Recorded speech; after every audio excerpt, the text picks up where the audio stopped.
estamos fazendo em recebê-lo. Isso foi um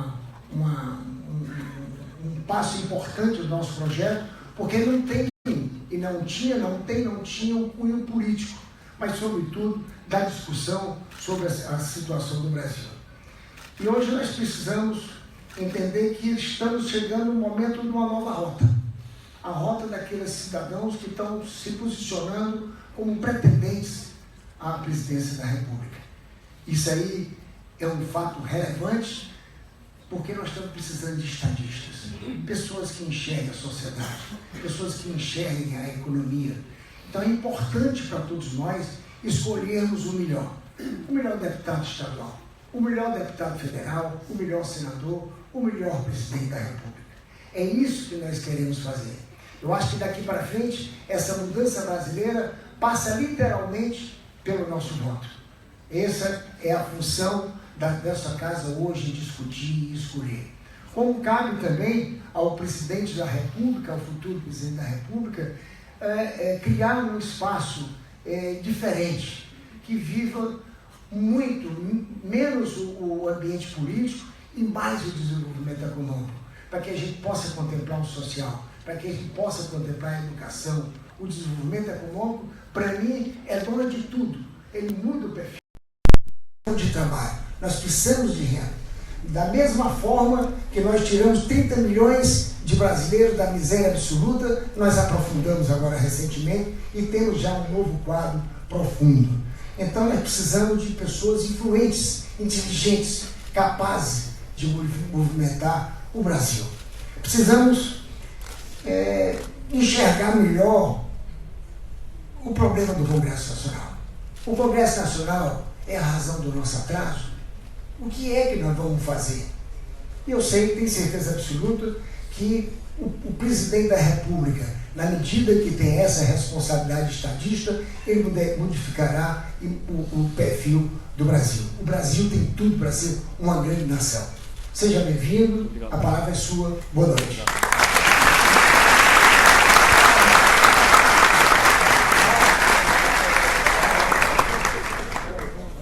O Ciro, nosso amigo Cândido Albuquerque, para nós faz parte do núcleo de estudos políticos da Federação das Indústrias, é um companheiro brilhante, professor na área de constitucionalista, e se virá como o seu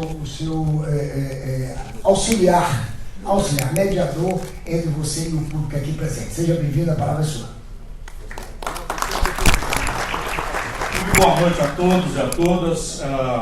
Eu não posso disfarçar que, para mim, é muito mais fácil falar por aí do que aqui na minha terra.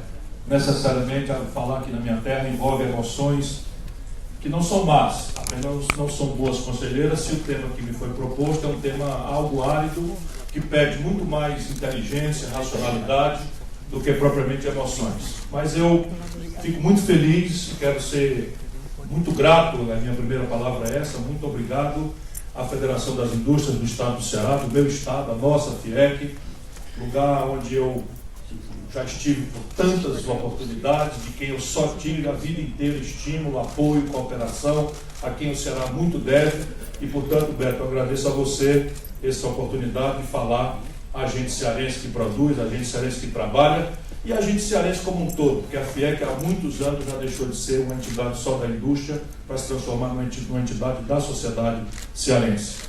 Quero agradecer, muito especialmente honrado e agradecido, e já me desculpando antecipadamente pela necessária omissão, vou ver se eu acho aqui um critério. Eu cumprimento o ex-governador Cid Gomes, que é o bom lá de casa, esse é que é o bom lá de casa mesmo, é esse. Cumprimento o meu amigo, estimado e grande talento, Roberto Cláudio, nosso prefeito de Fortaleza, nosso velho e querido amigo, ex-gaúcho, que o cearense adotou para nunca mais deixar voltar, Moroni Bing-Torga, vice-prefeito, a todos os secretários de Estado e da Prefeitura e autoridades, eu peço perdão para cumprimentar a pessoa do Mauro Benevides Filho, essa figura extraordinária que será muito breve, e a professora doutora Socorro França, nossa mestra querida, em cujo nome cumprimento a valorosa mulher cearense, porque ela mais do que ninguém é extremamente disso. Cumprimento André Figueiredo, nosso deputado federal e presidente do PDT, que é o meu partido, o deputado Leônidas Cristino, e neles cumprimento a todos os deputados estaduais aqui presentes e ao vereador Salmito Filho, outro extraordinário talento que eu tenho ajudado a estimular. Abraço também a Alexandre Pereira, nosso vice-presidente da FIEC, e o Jorge Parente, meu primo, né, que também é vice-presidente da CNI. Seguinte, eu estou encarregado aqui por uns 40 minutos, né, de conversar consigo sobre uma coisa que merece muito mais tempo do que isso, que é o nosso querido, amado e sofrido e complexo Brasil. Portanto, eu tenho que ser seletivo, eu vou ser necessariamente telegráfico, omisso em muitas questões, para tentar fazer uma primeira provocação ao redor de algumas questões que eu considero pouco refletidas no momento brasileiro, e ao fim disso eu tentarei responder questionamentos, ouvirei antagonismos, críticas, sugestões, oposições, porque eu também aprendo muito e ouço muito nesse esforço que tem me levado praticamente a não dormir 2 dias no mesmo lugar há um bom tempo, desde quando, penso eu, com data máxima vênia de quem pensa diferente, que o país passou a sofrer um golpe de Estado. Para entender o Brasil, a gente precisa fazer um esforço para deixar nossas ideias, todas elas penduradas lá fora, nos auditórios, para a gente poder pensar um pouco mais livremente e raciocinar fora das reduções simplificadoras que estão infestando o debate no mundo e no Brasil. Deixar as ideias lá fora não significa abandoná-las. Todo mundo pode, na volta, passar lá, pegar de volta e voltar para casa com a mesma ideia. Mas é necessário que a gente raciocine, porque do jeito que as coisas estão, não haverá saída para o Brasil. Não é razoável que um país com a nossa complexidade seja agora obrigado a uma redução mesquinha que em nada explica o nosso país e já foi muito conveniente que quer nos separar entre coxinhas e mortadelas. Ora, isso não cabe ao Brasil nisso. O Brasil foi muito conveniente essa confrontação odienta, agora passou da conta, porque era a política provinciana de São Paulo, onde estão mais ou menos boa parte dos problemas resolvidos, e há 24 anos um partido só governa, e alterna com o outro partido, coxinhas e mortadelas, e isso impôs ao Brasil uma coisa que de fato estava levando à breca. Para a gente compreender por que eu estou fazendo essa provocação, eu estou me refugiando na história e nos números. Me perdoem aqueles que já me ouviram, mas é pela repetição, se não for pelo brilho, que nós vamos conseguir que as pessoas parem um pouco para pensar. Em 1980, o Brasil tinha uma produção industrial, estou falando aqui na casa da indústria. A produção industrial brasileira, em 1980, era o dobro da soma da produção industrial da China, do Vietnã, da Malásia, da Singapura e da Coreia do Sul juntos. Pegava da China, a Malásia, a Singapura, o Brasil em 80 tinha o dobro de produção industrial em termos absolutos. E nós representávamos, com 130 milhões de habitantes, 1% do comércio do mundo. E a China, já com 800 milhões de habitantes, representava o mesmo 1% do comércio do mundo. São números. Pois bem, hoje, a China tem quase 4 vezes a produção industrial brasileira e já representa 12,5% do comércio do mundo. O Brasil representa, de 80 para cá, meu caro Mino, o mesmo 1% do comércio do mundo, e a China representa 12,5% do comércio do mundo. Eu não estou propondo aqui, e seria uma aberração, que nós transplantássemos, imitássemos a institucionalidade chinesa, porque institucionalidades não são transplantáveis. As instituições de um país são consequências do acumulado histórico, da identidade cultural, dos traumas, dos conflitos, dos acordos, dos entendimentos, da paz, da guerra, em algumas questões, guerra mesmo, como foi no caso brasileiro, momentos muito graves. Nosso país não é um país pacífico, como a historiografia oficial quer que a gente acredite. O país é violento, a nossa tradição é de golpe, é de pouca tradição democrática. E isso, então, nos protege, mas isso nos recomenda humildemente pensarmos uma coisa: se a institucionalidade é intransplantável, os marcos de economia política, ou seja, como é que se organizam os aparelhos econômicos, como é que se estabelecem as relações do aparelho econômico, do aparelho produtivo com o mundo do trabalho, como é que se organiza o mundo da produção com o Estado, que tamanho tem o Estado, que desenho tem o Estado na sua intrusão no domínio econômico ou na sua não intrusão. Aqui nós vamos ficar num menuzinho de restaurante pequeno. São 5 modalidades, não tem muito mais do que isso, e são nuances. Modernamente, não se observa empiricamente. Veja bem, eu tenho minhas convicções ideológicas, mas eu estou propondo, e as minhas ideias eu deixei lá fora. Estou propondo que a gente raciocine, pensemos juntos, com a inteligência dos conterrâneos do Zé de Alencar. Né? Vamos pensar juntos aqui, né? do Clóvis Bevilacqua. Como pensar, homenageando aqui o Clóvis Bevilacqua dos tempos modernos, que é o nosso professor Cândido, que deu a honra para mim de mediar esse conflito, meu colega de escola e é o mais brilhante de todos nós dessa geração. Né? Faço essa homenagem por merecimento, não é discurso de sobremesa, não. Pois bem, o marco de economia política, vamos lá, o estatismo radical, a ideia de que a iniciativa privada é uma coisa criminosa, não existe mais no planeta. E pode existir em guetos completamente exóticos, tipo a Coreia do Norte. Eu não consigo visualizar qual é o outro. Não tem.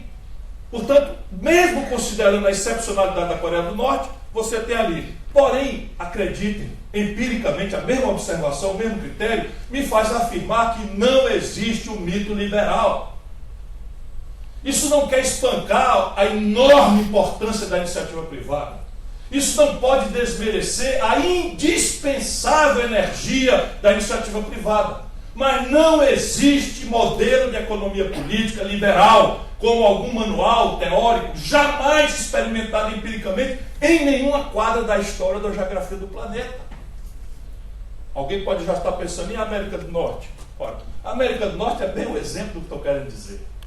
Já não precisa nos remeter à resposta da crise de 29, que colapsou a Bolsa de Nova York, que introduziu talvez uma referência de colapso do capitalismo mundial na literatura.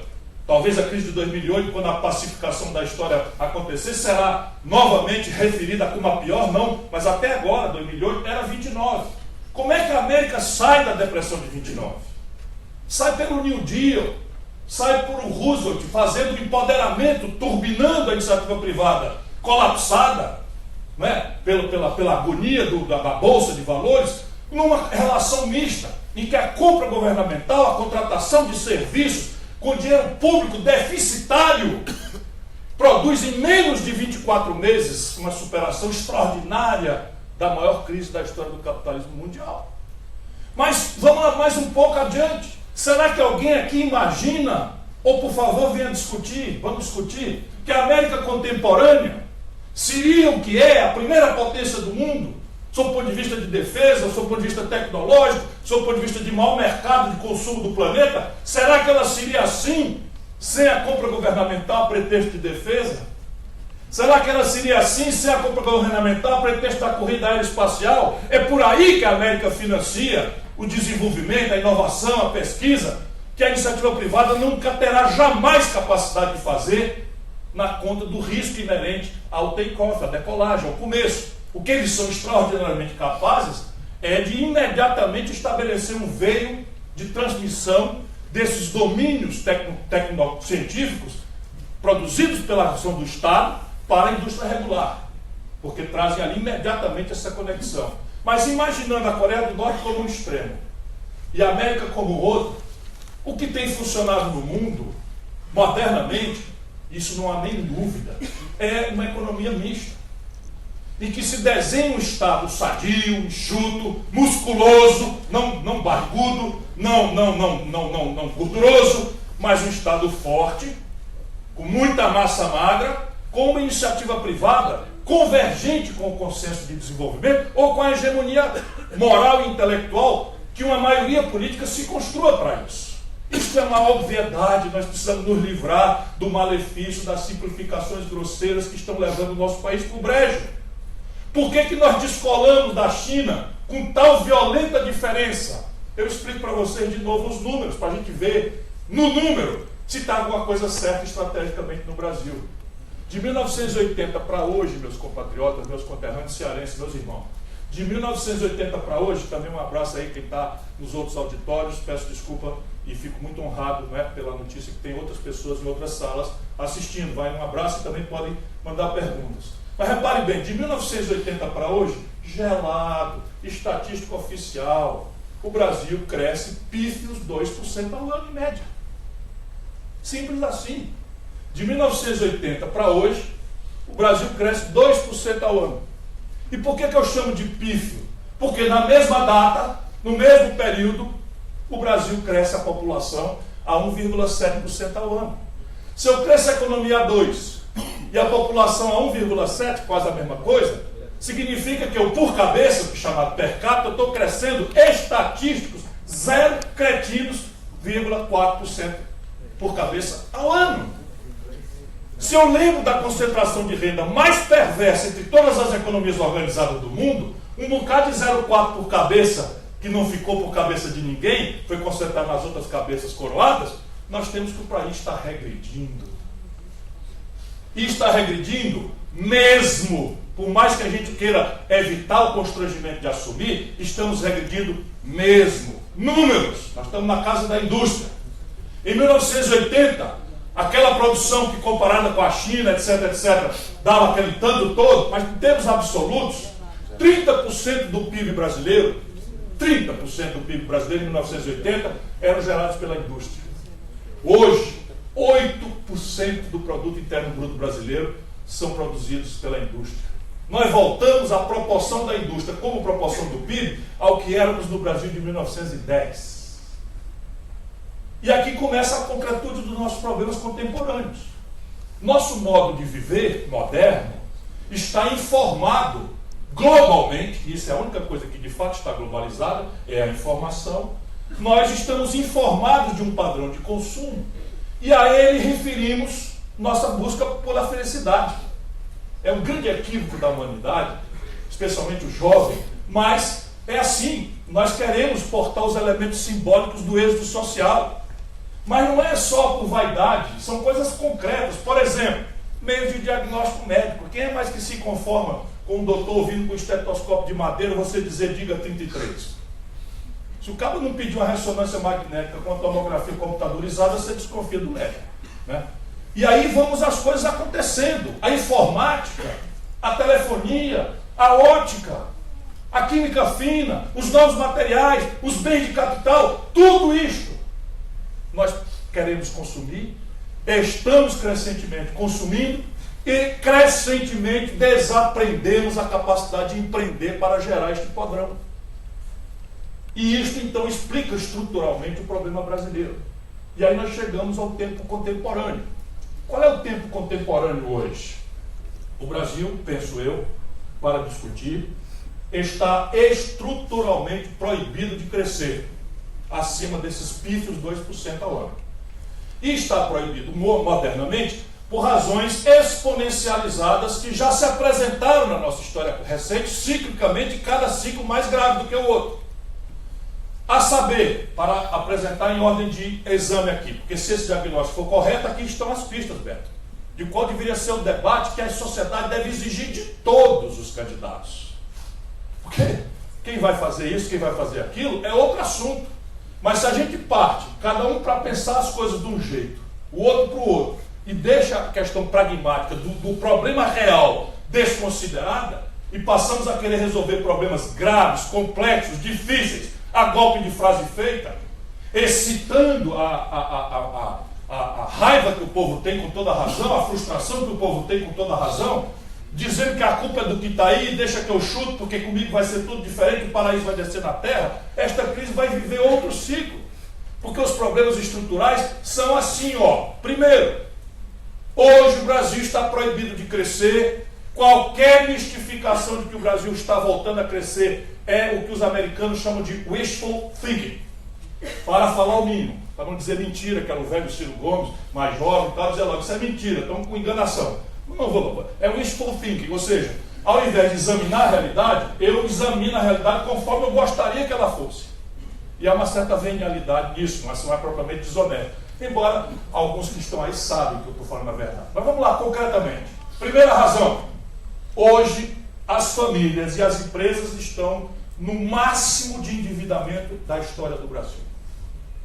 Fala-se em 40 milhões de famílias negativadas no SPC. 40 milhões de brasileiros excluídos do consumo por negativados no SPC. Nas empresas de capital aberto, evidentemente que há exceção, e eu falo de capital aberto porque os balanços são públicos, mas eu poderia perfeitamente extrapolar para as empresas não financeiras, 100% delas, com o último dado oficial que existe, não fizeram caixa no semestre para honrar a parcela vencida do banco. O endividamento explosivo das empresas em função de uma política estúpida que mantém a taxa de juros do Brasil consistentemente há décadas fora de qualquer padrão tecnicamente explicável. E eu quero voltar a este assunto. Tecnicamente explicável, porque falar mal de juro alto não pode ser uma inconsequência. Estou falando é tecnicamente inexplicável. E este momento agora é o mais inexplicável de todos. Desde 2008, a taxa de juros básica das economias de primeiro mundo, com que o Brasil, para que o Brasil vende, está negativa, ou próxima do neutro. Portanto, uma janela de oportunidade de ouro. E há mais de 24 meses, os preços livres no Brasil, que são aqueles sobre os quais a taxa de juros teoricamente tem algum efeito, os preços livres no Brasil estão deflacionando. Portanto, o juro negativo lá fora e os preços deflacionando aqui, o Brasil, ainda que esteja reduzida a taxa nominal de juros, a taxa real de juros passou um tempo subindo no meio da recessão mais aguda da história do país. Uma explicação mistificadora de que era para combater a inflação. Terceiro problema, ou segundo problema, o colapso fiscal. É impressionante como a mistificação, a propaganda, a enganação, chame como quiser, mas eu conheço os atores que estão ali, enganam as pessoas. Concretamente é o seguinte, gente querida, nos últimos 12 meses, novembro a novembro, não abati dezembro ainda, tende a piorar, nos últimos 12 meses, o déficit primário, ou seja, a diferença entre o que a União arrecada, entre o que ela arrecada e o que ela gastou, são de estonteantes 160 bilhões de reais. Nunca antes na história deste país, como dizia o velho amigo Lula, se praticou um descalabro fiscal desta ordem. Simples assim. E aqui tem uma incongruência para os iniciados. Ficar evidente. Se eu estou trazendo a política monetária para uma taxa de juros mais baixa, e é preciso reconhecer que ela caiu importantemente, embora a inflação tendo despencado, não é? Ela podia ter caído mais velozmente e mais consistentemente, mas vamos aceitar, porque é fato que a taxa de juros caiu. Se eu faço uma política monetária mais frouxa ou menos contracionista, como é que eu posso fazer uma farra fiscal desse tamanho? E aqui está a explicação, não tem nenhuma chance do Brasil voltar a crescer. Nenhuma! Dentro de 12 meses, o voo de galinha acaba.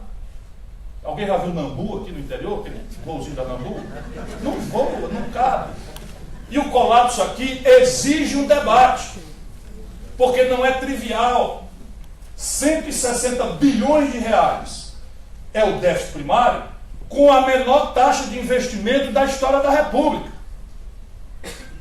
A União Federal esse ano está investindo nominais 0,3% do PIB. Um terço de 1%. Só para vocês terem uma ideia, o velho Geisel, que foi o presidente de maior êxito lá atrás, no período militar, investia 2,75% do PIB. O Lula, no melhor momento, chegou a investir 1,6% do PIB. Nós agora estamos investindo 0,3% do PIB. 0,3%. Isso tudo é coisa concreta. Assim, é a obra do Projeto São Francisco, o Castanhão está acabando a água, falta 3% da obra para terminar e está parada. A Transnordestina, que eu presidi, tinha 5.700 operários, está parada. E se depreciando, investimentos. O Brasil tem um projeto para ganhar um mercado praticamente sozinho de transportes pesados militar, uma encomenda da Força Aérea para a Embraer, que desenvolveu um K390, enfim. Hein? KC. Pois bem, nós já gastamos 3 bilhões de reais, o bichão está pronto. Agora, ele, para ser certificado nas regras presentes, ele precisa de mais 700 milhões. Cortaram. E agora os americanos, que não estão nem um pingo satisfeitos, porque ele vem para matar o mercado do Hércules 630, que é turbo hélice, e o nosso é jato, vão mudar a influência deles das agências internacionais, vão mudar as especificações e nós vamos micar um projeto de 3 bilhões de reais, porque faltam 700 milhões de reais. Para dar um exemplo pragmático, concreto, testável pelo Google, não precisa ser, né, muito gênio para ver, 0,3%. Juntando tudo dos estados e municípios, nesse momento trágico, e o cearense tem que dar muito valor, porque isso é uma conquista coletiva da nossa comunidade, não se conseguiria isso só pelo extraordinário talento dos nossos governantes, desde Tasso Gereissati, chegando em Cid Gomes e Camilo Santana, Mauro Benevides sempre ajudando a todos, né? O Ceará está investindo 11% da sua receita líquida, mas hoje tem 21 estados brasileiros ilíquidos. Significa assim, ó, São Paulo passou 8 meses sem pagar dívida com a liminar estapafúrdia. E quando a liminar estapafúrdia caiu como cairia, São Paulo pegou o que não pagou e capitalizou para o fim da dívida. E há 4 anos não reajusta os funcionários. Rio de Janeiro, todo mundo está vendo na televisão um desastre. Minas Gerais, picando o salário dos funcionários. Portanto, somando tudo, 1,2% do PIB de investimento. 1,2 mais 0,3, 1,5% do PIB, o consolidado de investimento. Zero chance de ser um desenho fiscal muito diferente do que está se fazendo aí. Mas muito mesmo. Né? Podemos discutir detalhes disso, eu estou preocupado aqui com esvair do tempo enquanto me apaixono pelo auditório. Né? Terceira razão, e aqui entra fundamentalmente o papel da indústria. O Brasil montou essa estratégia de referir os ciclos de popularidade fácil, algumas até merecidas, né, em cima de ciclos insustentáveis de consumo. Quando a gente expande o consumo, quando eu já tentei desenhar, eu não tenho nada contra consumo. Meu problema é a sustentabilidade disso no tempo. Porque se eu faço todo mundo achar que agora vai, e a gente chega num patamar de consumo, e daqui a pouco eu digo, segura na brocha que eu vou tirar a escada, e cai, o Fernando Henrique é o segundo presidente mais impopular da história do Brasil. Só perde para o Michel Temer, que também aí é a garrafa, né? Aí é moleza. Por quê? Porque é uma má pessoa? De jeito nenhum. É porque ele fez isso daí. E aqui chega ao ponto. O Brasil, quando cresce a tal média de 2% ao ano, a última vez foi em 2013, com a dona Dilma, que repetiu rigorosamente o mesmo filme do Fernando Henrique lá atrás, e pagou muito mais caro o mesmo preço, que é a desmoralização, que permitiu, no caso dela, um golpe. Mas ela já estava desmoralizada antes, por isso que o povão aceitou de muito doçura e bom gosto o golpe, porque ela se desconstituiu pesadamente. Eu explico o fenômeno porque isso é o que trata do futuro do país. O que acontece? Na hora que a gente cresce os 2%, esse superávit de balança comercial que está agora se aproximando de 60 bilhões de reais, some. Por quê? Porque a importação imediatamente explode. E no que a importação explode, o que acontece? Nós temos um desequilíbrio estrutural na conta externa. Que no ano 2013, quando a gente cresceu a média de 2%, foi de 124 bilhões de dólares. Ou seja, segrega na balança comercial o produto manufaturado que o Brasil importa e o produto manufaturado que o Brasil exporta, deu um buraco de 124 bilhões de dólares. E aí, o agronegócio, a mineração, o petróleo não aguenta. Em ciclos exóticos, como aconteceu com o Lula, até podemos ter uma ilusão de ótica. Por isso que o Lula navegou um pouco mais.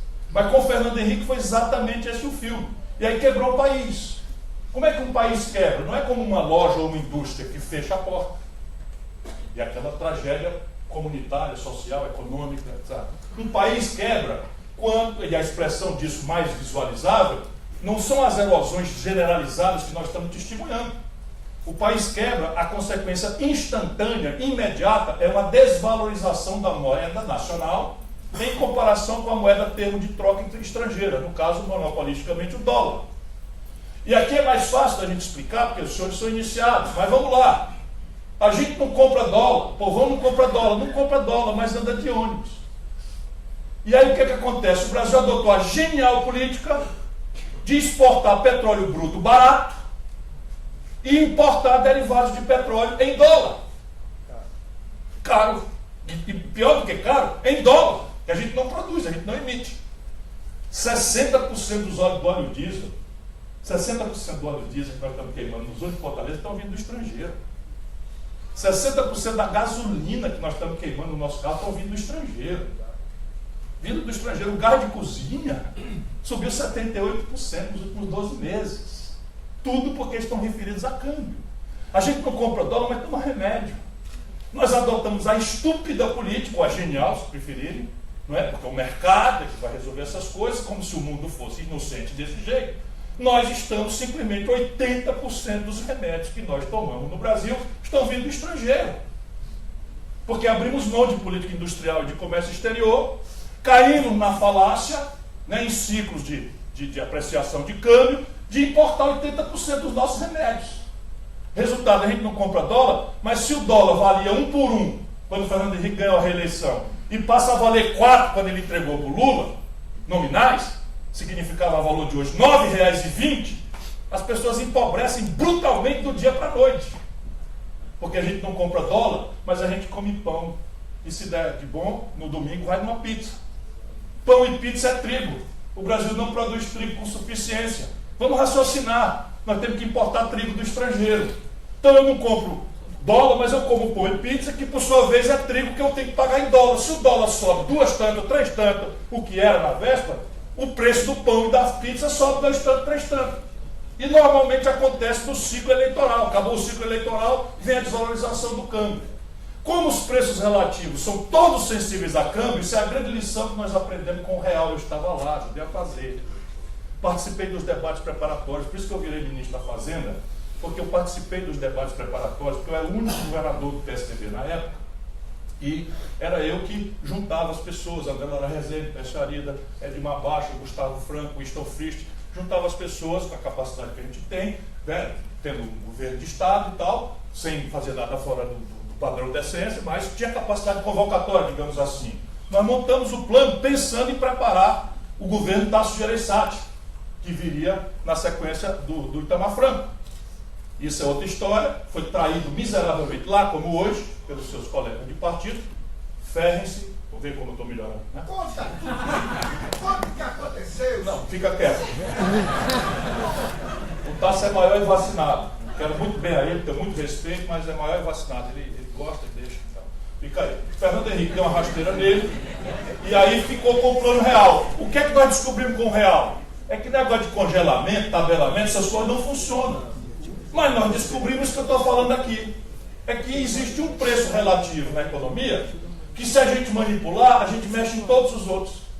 Porque mesmo a consulta de um dentista, todos os materiais, a broca, a anestesia, tudo é importado. Portanto, ele precisa referir o valor da consulta dele a dólar, porque senão ele não repõe o estoque dos materiais dele. Aluguel é não tradable, não tem nada que seguir dólar. Mas a turma inventou, o Fernando Henrique inventou índices indexados a câmbio para permitir a privatização internacionalizando nossas companhias, como fez subfaturando criminosamente a Telebrás. Tudo isso eu posso provar, rompi foi por isso. Telebrás valia no mercado, na Bolsa de Valores, 42 bilhões de dólares. Fernando Henrique vendeu por 21 bilhões de reais. 21 bilhões de reais.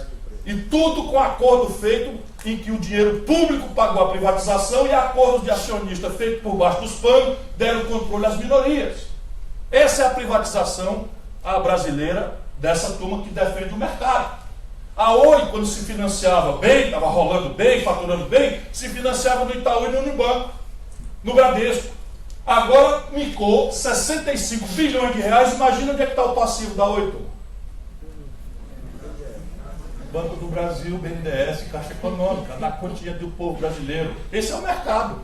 Pelo menos a aversão dessa tucanada criminosa de São Paulo, que o PT foi correndo atrás, evitando, com todo respeito, mas é rigorosamente a mesma coisa. Voltemos aqui ao quadro. Nós descobrimos, então, que um preço relativo mexe com todos os outros, que é o câmbio. E aí, influir na taxa de câmbio é uma coisa muito mais simples de fazer. Via taxa de juros, por exemplo, você faz o que eles chamam carry trade. Essas coisas, inclusive, é nome estrambótico, para a gente para o povo não entender. Swap cambial, para a gente não saber o que diabo é. Tudo molecagem. Agora existe um negócio, velho, a indústria brasileira precisa ser informada disso, chamado operação compromissada. É assim, operação compromissada isso vai dar grande problema para o Brasil muito proximamente, é assim, existe essa operação no mundo todo. Porque os bancos fazem o planejamento da sua liquidez, banco privado. Mas um dia falha um pagamento, o banco fica sem dinheiro. E o outro recebeu a mais uma coisa, sobra um dinheirinho. Então existe um tipo de operação que um banco faz com o outro, que é, ele empresta o teu excedente para eu tapar aqui o buraco de 2, 3 dias e tal, e paga-se um juro alto por essa operação. Isso no mundo por afora é entre 2,5% e 3% do volume dos negócios financeiros. No Brasil, o Banco Central Público Brasileiro, precisa ser reestatizado, o Banco Central Brasileiro está hoje passivo de operações compromissadas, dessas operações compromissadas, no valor de 1 trilhão 184 bilhões de reais, sem ninguém saber quanto é o juro, que negociata é essa, tudo sem controle do Congresso Nacional, que equivale a 26% do volume das operações da dívida brasileira. Sabe qual é o vencimento desse quarto aí de dívida? Sabe quanto é? 4 dias. 4 dias. Eles estão armando qualquer candidato de oposição que insidiosamente se simular que vai ganhar a eleição, e nós da oposição vamos ganhar a eleição, eu não tenho a menor dúvida, acho provavelmente que você e eu não tenho a menor dúvida. Acho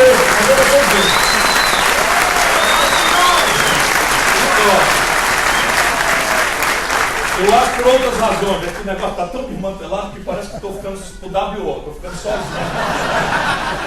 Do jeito que vai, 2 já viraram na curva, aí ligeiro demais. O Dória e o Luciano Huck foi ligeiro demais. Pensei que eu estava um pouco para baixo. Então volta aqui. Eles vão fazer um ataque especulativo contra o real, ali por julho, agosto do ano que vem, e nós já vamos ver a montanha-russa de novo, crise de liquidez, boataria do sistema financeiro. Estou só anunciando onde eu ando, para ficar gravado, a turma bota aí no Facebook e tal, mas isso é muito fácil de prever, porque 1 trilhão e 200 bilhões de reais que vence em 4 dias, basta não renovar. Estou fazendo nada demais, e não renova, o governo vai pagar como? Não, é inflação. É ameaça de calote. Aquele rapaz que fundou o Banco Garantia, o André, fala claramente, está falando claramente sobre isso. Enfim, voltemos aqui ao ponto, terminando. Se este diagnóstico for correto, né, é aqui que estão assentadas as necessárias providências. E aí, da iniciativa da minha reflexão de hoje, surge evidente a crença convicta minha, e aqui eu tenho que respeitar quem pensa diferente, de que nós não sairemos dessa encalacrada pelo espontaneísmo individualista do mercado. Volto a dizer, o mercado, e aliás os cearenses sabem do meu apreço. Nós acabamos de fazer girar uma siderúrgica no meio de uma depressão econômica gigantesca. Nós temos a única ZPE. A indústria calçadista veio fazer o quê no Ceará? Lá em Sobral tem 7 fábricas da Grendene, no Crato tem 1 e tal. Eu vim aqui que sei como é que foi feito. Imagina se a gente não tem uma política mista, de Estado forte, empoderado.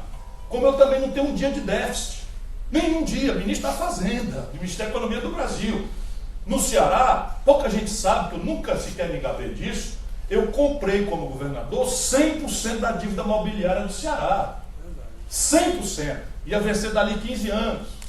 Eu, em vez de eu gastar por conta, resolvi proteger o Ceará da estupidez desse juro maluco que quebraram São Paulo, quebraram o Rio, quebraram Minas Gerais e tal. Isso tudo eu tenho muito orgulho, e agora eu vou contar a história do Brasil, porque eu tenho desconfiança do mercado. Porque não é mercado, é pá. E eu dá para demonstrar assim, ó, orçamento nacional é uma pizza. Então vamos pensar juntos. A despesa A, simule aqui em amarelo, leva 50% da pizza, despesa A. Do orçamento brasileiro, 50% é a despesa A, figure aqui em amarelo. A despesa B, figura em vermelho, leva 29% do orçamento.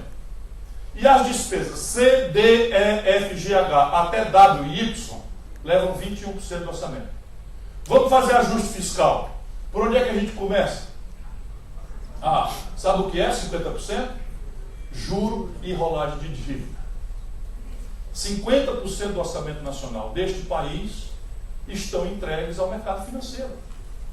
Sabe o que é isso no mundo? Nada parecido com 10%, com 12%, com 15%. Porque dívida pública, por definição, é a hospedagem da poupança pública de longo prazo. Portanto, ninguém paga a dívida com PIB, porque a referência é porque você paga com tesouro. Mas, por definição, a dívida pública é de longo prazo, então você refere a sanidade da dívida ou a sustentabilidade da trajetória da dívida como proporção do PIB. Gostou, Tomás? Tomara o meu professor aí. Não é pelo fluxo, é pelo estoque. E o resultado é que o orçamento brasileiro, no fluxo, está 50% comprometido com dívida. E juro. E aqui não é trivial. Porque tem um componente especulativo, mas a maioria esmagadora disso é a poupança da sociedade. Não dá para brincar com isso. 29% dessa pizza, que é a despesa vermelha, é previdência. Em que 2% dos beneficiados levam 23% dos benefícios. Vamos ter clareza. Esta reforma não toca nisso. E vamos conceder, para não parecer irresponsável, não pode tocar. Por quê? Porque nós metemos na Constituição que direito adquirido é inalcançável por lei a futuro.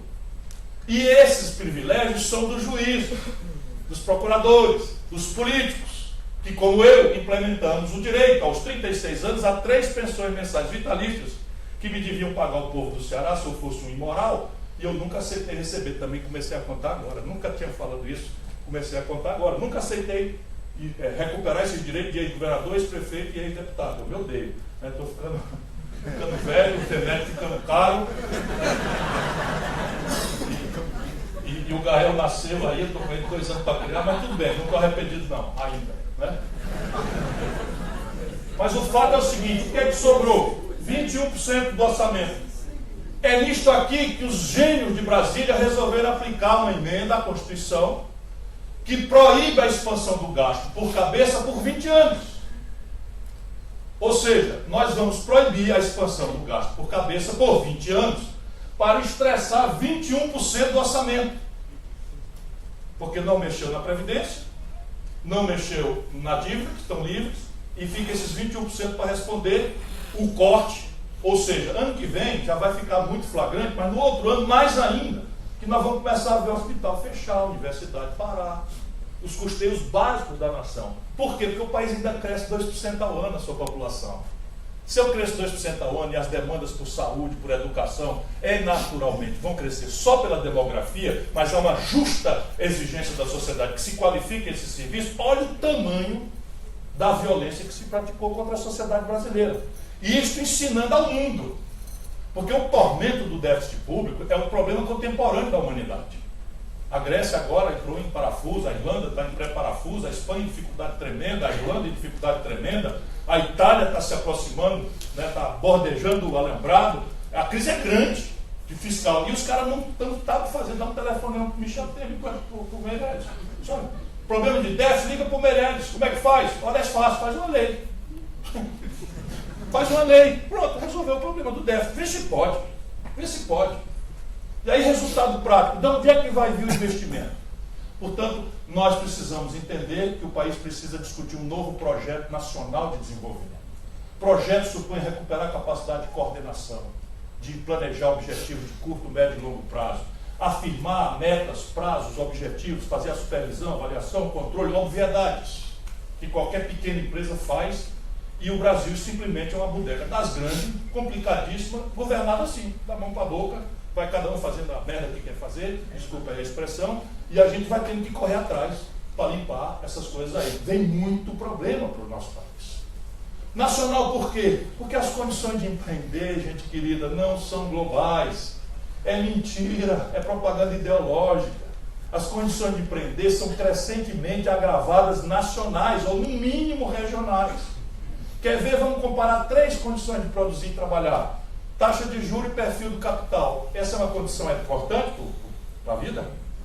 É importante? E essa é uma condição global, meu caro amigo? Quanto é o juro na França? Quanto é o juro na China? Quanto é o juro na Coreia do Sul? Quanto é o juro nosso? Sabe quanto é o juro no Brasil? Nós estamos falando de Selic, mas o FMI agora publicou uma catilinaria esculhambando a gestão econômica brasileira, e os jornalões não publicam. O juro médio que a indústria brasileira está pagando, médio não, piso, é de 52%. Qual é o negócio que remunera 52%? E se a taxa de juros de uma economia consistentemente é mais alta do que a rentabilidade média dos negócios da economia real, essa economia não anda. Por quê? Porque se eu preciso de dinheiro, eu não vou tomar dinheiro emprestado para abrir um negócio que me dá um retorno menor do que o juro que eu tenho que pagar para o banco. E o oposto também é verdade. Se eu tenho dinheiro, para que eu vou botar num negócio que me obriga a acordar cedo, lidar com fiscal corrupto, etc, com propina, com corrupção, se eu boto no banco e ganho moleza mais do que o meu negócio dali. Então, por isso tem que ser nacional, porque a sofisticação tecnológica é um dado crescentemente nem mais nacional é. Hoje o debate do mundo já está muito preocupado com o gueto da economia pós-industrial, da economia do conhecimento, dentro dos estados nacionais. Então você pega o gueto da Califórnia, do Vale do Silício, as condições ali de trabalho são extraordinariamente diferentes do operariado que está trabalhando ali do lado. Imagine isso em escala global, em que o Brasil apostou em contingenciar o orçamento pífio de ciência e tecnologia em 44%. Em que a correspondência da iniciativa privada, estrangulada no juro, nos tributos, etc., não bota um centavo em pesquisa básica. E faz muito pouca inovação em processo. E a produtividade brasileira, em comparação com o mundo, vai indo para o chão.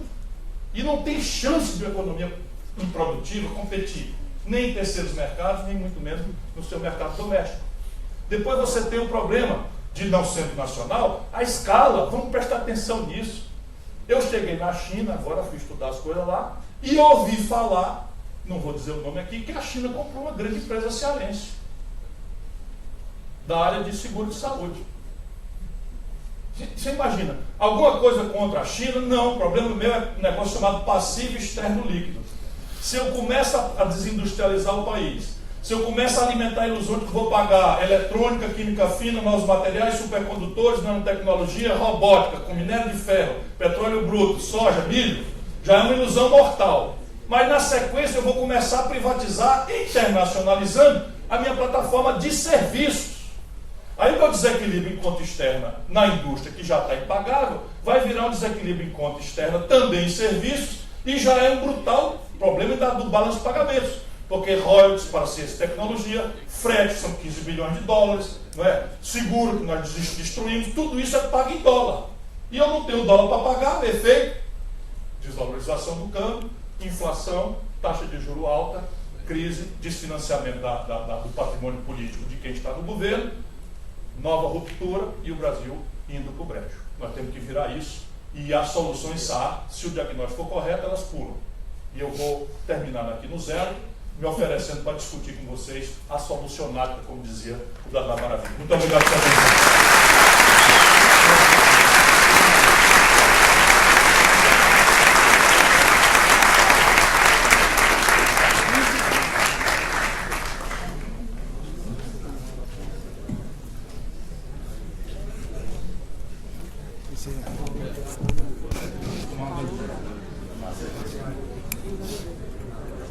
Bom, eu queria inicialmente agradecer ao meu amigo Beto Studas a oportunidade de estar mais uma vez aqui, participando do encontro de ideias, desta vez com meu colega, meu amigo Ciro Gomes. Ele sim é a referência da nossa geração, sem dúvida nenhuma, é a referência. Quando nós queremos dizer que a nossa geração é uma geração muito boa, inteligente e referência para o Brasil, nós usamos exatamente o Ciro como uma indicação desta geração. Muito bem, Ciro, você com a sua inteligência colocou o cenário como ele está. O cenário não é bom. Nós sabemos que o cenário não é bom. O cenário é difícil, o país vive uma crise muito difícil. Mas nós estamos na casa da indústria, e, portanto, nós estamos com os homens e as mulheres que produzem bens nesse país. Então, a pergunta primeira que vamos colocar, a primeira questão que nós vamos colocar é a seguinte: como então, neste cenário, retomar a industrialização? Como então retomar a industrialização do país, considerando o tamanho da máquina pública, considerando os gastos que envolvem mordomias, desperdícios e a previdência social nesse contexto? Eu vou me permita dar um exemplo de um país pequeno, mas que foi referenciado em algumas perguntas e, portanto, penso que deve ser colocado, que é Portugal. que, segundo algumas perguntas, fez o dever de casa e, portanto, está saindo da crise que conviveu muito recentemente. É possível fazer isso no Brasil? Qual é o caminho, já que o quadro é tão ruim, tão nebuloso? Qual é a solução para a retomada do crescimento a partir da indústria? Veja, a situação do Brasil é crítica, é grave, mas ela tem potenciais de saída muito mais generosos do que a velha Europa. Portugal é, não por coincidência, a exceção da premissa de economia política, que hoje é um flagelo. O que aconteceu na Europa? Que basicamente ela unificou, depois de muito esforço, unificou o território e unificou a moeda, mas os padrões de produtividade não se unificaram. E aí você tem uma grande, gravíssima tensão de que a Alemanha tem a maior produtividade do mundo, não por acaso é o maior custo por hora trabalhado do mundo, para a gente entender que salário não é problema, sou ponto de vista macroeconômico, microeconômico eu sei que é, mas do ponto de vista macroeconômico é a massa de renda da população que dá a partida para o ganho de escala. Então repare, por que eu passo tanto tempo fazendo o diagnóstico? Porque acredito que é o original. Se a gente fizer um acordo metodológico, de entender, primeira premissa, para a gente sair disso, o mercado não tem capacidade de fazer isso sozinho. Nunca teve. Ele é incapaz, ele não tem um centro de inteligência estratégica para fazer isso. Sabe quanto é hoje, por exemplo, o volume de créditos contabilizados nos bancos do Brasil de recuperação duvidosa? 600 bilhões de reais. Isso é muito dinheiro para o sistema financeiro, mesmo oligopolizado, como loucamente o Brasil se permitiu ao longo dos últimos 20 anos. O Brasil era um país que tinha uma vantagem estratégica no seu sistema financeiro, que quando eu fui morar nos Estados Unidos, eles invejavam o sistema financeiro brasileiro. Hoje nós perdemos toda a vantagem e permitimos a imprudência de concentrar 90% das operações do mercado em 5 bancos. O Banco do Brasil e Caixa Econômica, Itaú, Bradesco e Santander.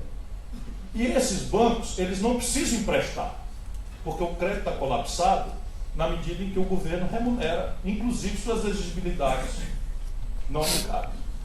Então é preciso, primeira grande questão, resolver essa equação do endividamento do setor empresarial privado. O que eu estou propondo? E tudo isso é muito precário, é para abrir o debate, é para discutir, eu não tenho compromisso com nada do que eu estou falando aqui, até a hora que alguém, quer dizer, eu só tenho compromisso com o que eu estou falando aqui até a hora que alguém me der uma ideia melhor. Mas se eu estou convencido de que o passivo privado é um fator hostil, estrutural, e eu estou convencido que o mercado não resolve isso, por quê? Porque o Itaú não está renovando para pagar de ninguém. Quem conhece a praça, eu estava trabalhando na CSN. Eu estava no meio do capitalismo brasileiro, presidente de uma companhia, membro do board da CSN, estava ali vendo. Todo mundo no salão lá sabe, ninguém está rolando para pagar de ninguém. Os bancos estão completamente retraídos. E toda a pressão agora é em cima dos bancos públicos para ficar com o papagaio bichado. Essa é a grande questão do capitalismo brasileira que essa gente aprendeu. O que eu estou propondo? O Brasil tem um volume de reservas desnecessariamente alto. Hoje nós temos 380 bilhões de dólares de reservas cambiais e dizem os experts que a gente tem que ter reservas cambiais com suficiência para pagar 1 ano e meio de importações. Então o Brasil deveria ter reservas cambiais ao redor de 180, 180, 150 bilhões, Maurício? 200, vamos lá para dar uma folga. Então tem 180 bilhões de dólares, que é uma espécie de ativo tóxico. Porque cada dólar desse corresponde a um título que está no juro aqui. O dólar lá remunerado negativamente corresponde a um papel que o governo está rolando aqui a juros exorbitantes, etc, etc. Inclusive essas picaretagens de operação compromissada, que no passado era swap cambial. Swap cambial é o seguinte: todas as pedras do caminho sabiam que passada a eleição o câmbio ia desvalorizar. Todo mundo sabia. E se não soubesse, até eu sabia. Eu escrevi vários artigos anunciando o que ia acontecer. Pois bem, o mercado apostou contra o real, todo mundo sabia, e o governo teve, a Dilma ainda, teve o despudor de dizer ao mercado que se houvesse a desvalorização cambial, a diferença o governo pagava com dinheiro público. A isto se deu o nome de swap cambial. Foram 111 bilhões de reais no ano. Mas chega, me dizem, a 300 bilhões de reais nos últimos 3 anos da vida. 300 bilhões de reais, isso é dinheiro, meu irmão. que não está na saúde, não está no São Francisco, não está na educação. A tua universidade vai parar, a nossa universidade vai parar, o custeio não vai dar, não é suficiente. Então, repare, tirar uma fração dessa dívida e criar um fundo soberano, inclusive abrindo para que o agronegócio, que tem superados monstruosos e que acaba apreciando a nossa moeda de uma forma lesiva aos interesses da produção e da indústria, deixar esse dinheiro junto nesse fundo soberano e fazer uma espécie de linha de crédito para a consolidação de passivos privados, mediante garantia real, o hedge, ou seja, o seguro da desvalorização cambial por conta do freguês, mas a diferença de juro e de prazo, você pode fazer 2 de carência, 10 para pagar, isso é tão extraordinariamente diferente do perfil médio do dinheiro brasileiro, que você tem o efeito de fazer os bancos, forçar os bancos a competir. Então você começa a desenhar uma estrutura uma reestruturação desse passivo privado. No caso do panorama fiscal, tenho conversado muito, não há como o Brasil sustentar qualquer tipo de política fiscal sem crescer. E a nossa opção, acredite no que eu estou lhe dizendo, eu estava lá no primeiro momento, conheço por dentro, sei os operadores, conheço bastante bem de longa data. O Brasil, hoje, o crescimento econômico é um efeito colateral, se possível. Não é um objetivo nacional. Por quê?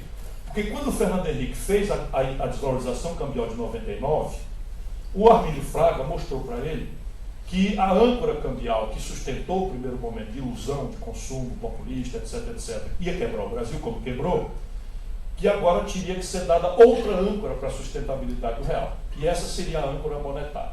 Portanto, para ter uma âncora monetária, tinha que ter uma questão fiscal. Daí nasce a ideia de câmbio flutuante, que era para sair do engessamento do câmbio, superávit primário, determinado ex ante, qualquer que seja a circunstância. Perguntei para o pessoal do Banco Mundial, isso aconteceu uma guerra, isso aconteceu uma epidemia. Qual é o país do mundo que se impõe, quer dizer, onde é que se pratica isso? Eu tenho uma observação empírica. Então não tem.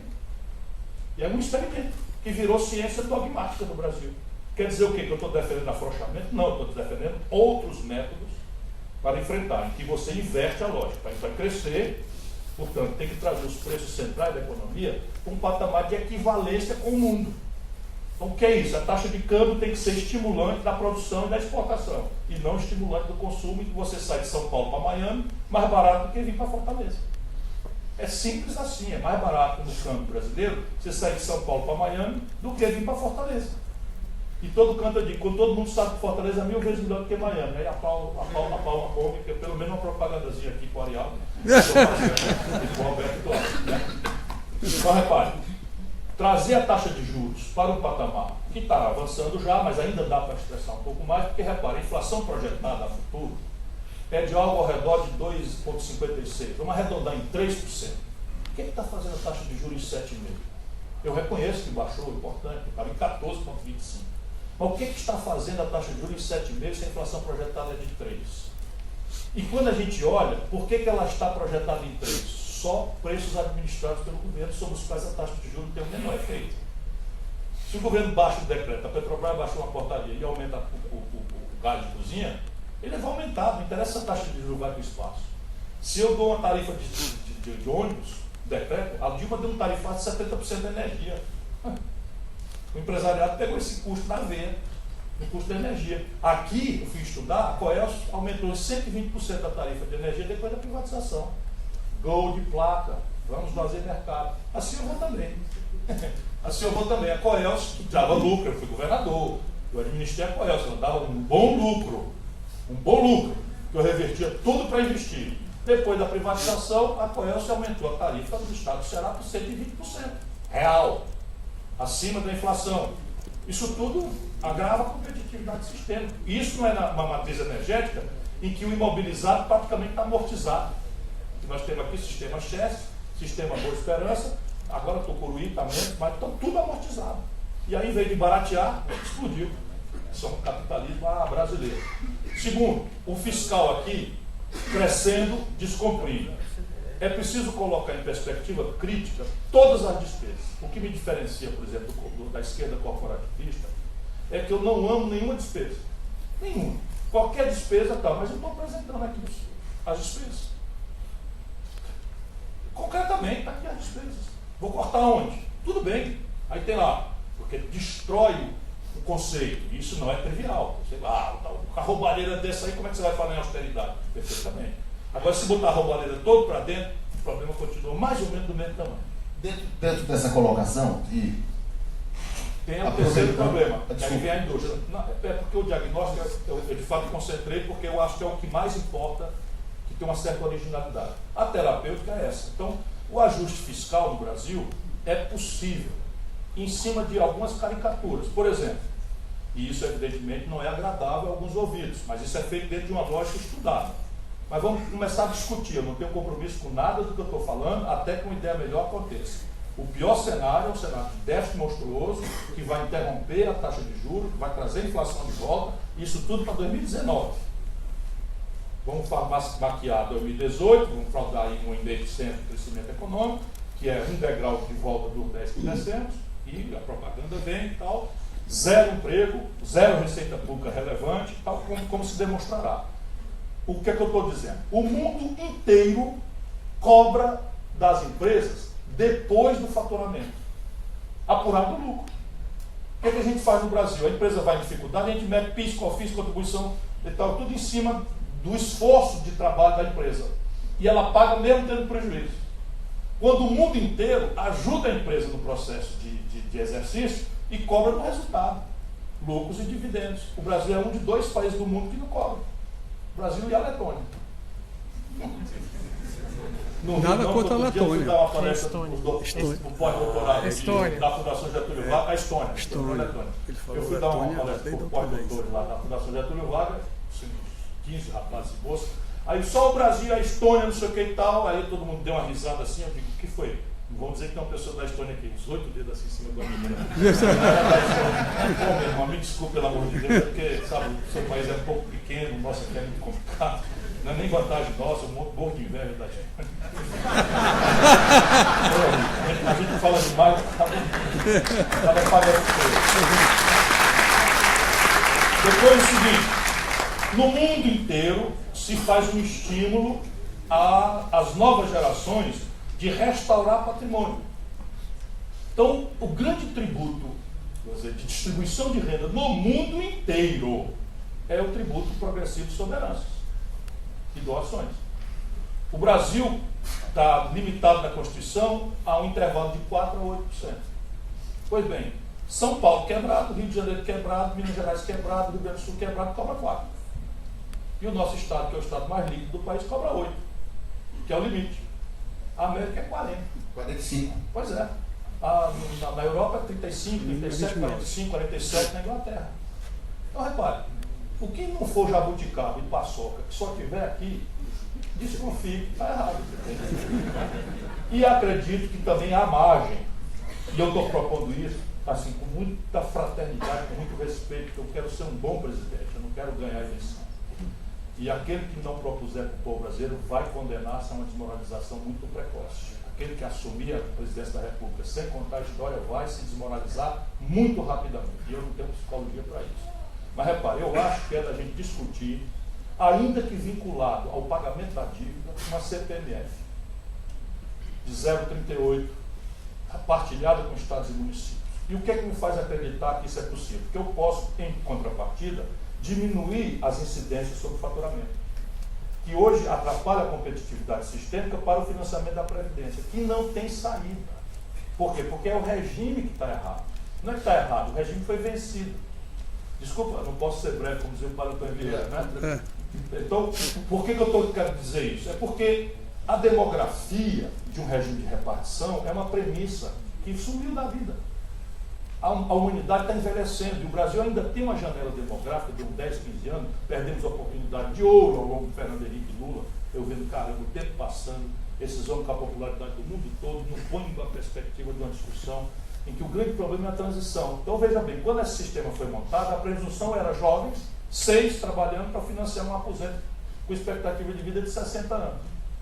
O que acontece hoje? 1,6 trabalhador ocupado para financiar o aposento com expectativa de 73. Então o regime morreu. Não é que tem déficit. Como isso não foi acontecendo do dia para a noite, foi acontecendo, a gente faz a tangente.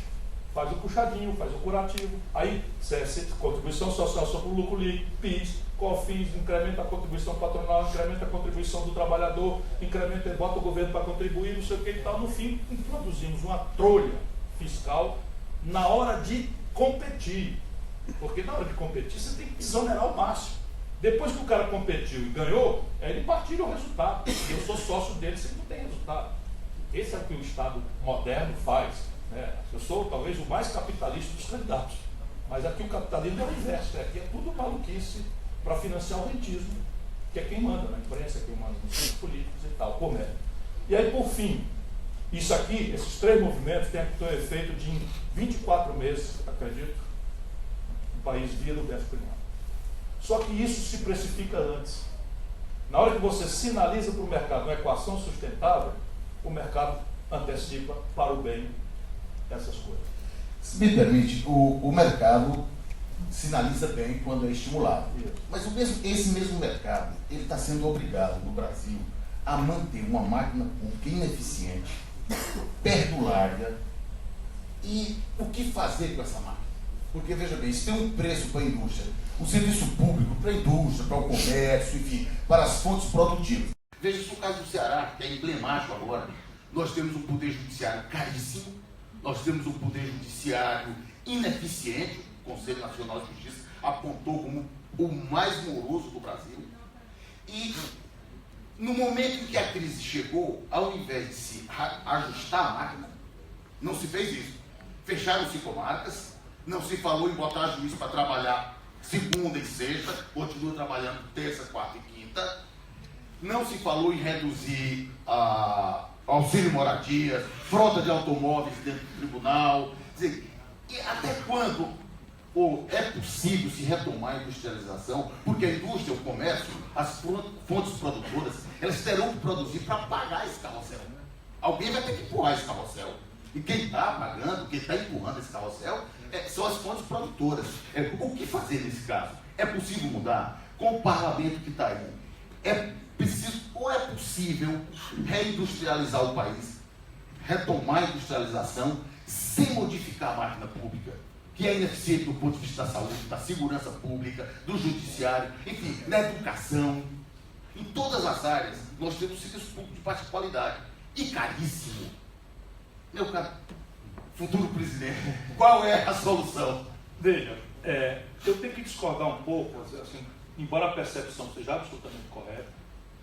O que tem feito muito mal ao Brasil é você tomar a caricatura pelo todo.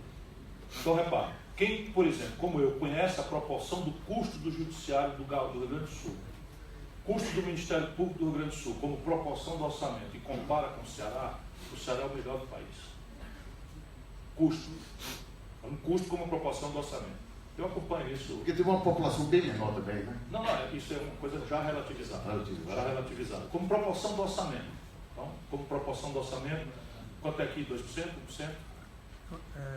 2,2%. O judiciário do Brasil é o mais caro do mundo, né? 1,7%.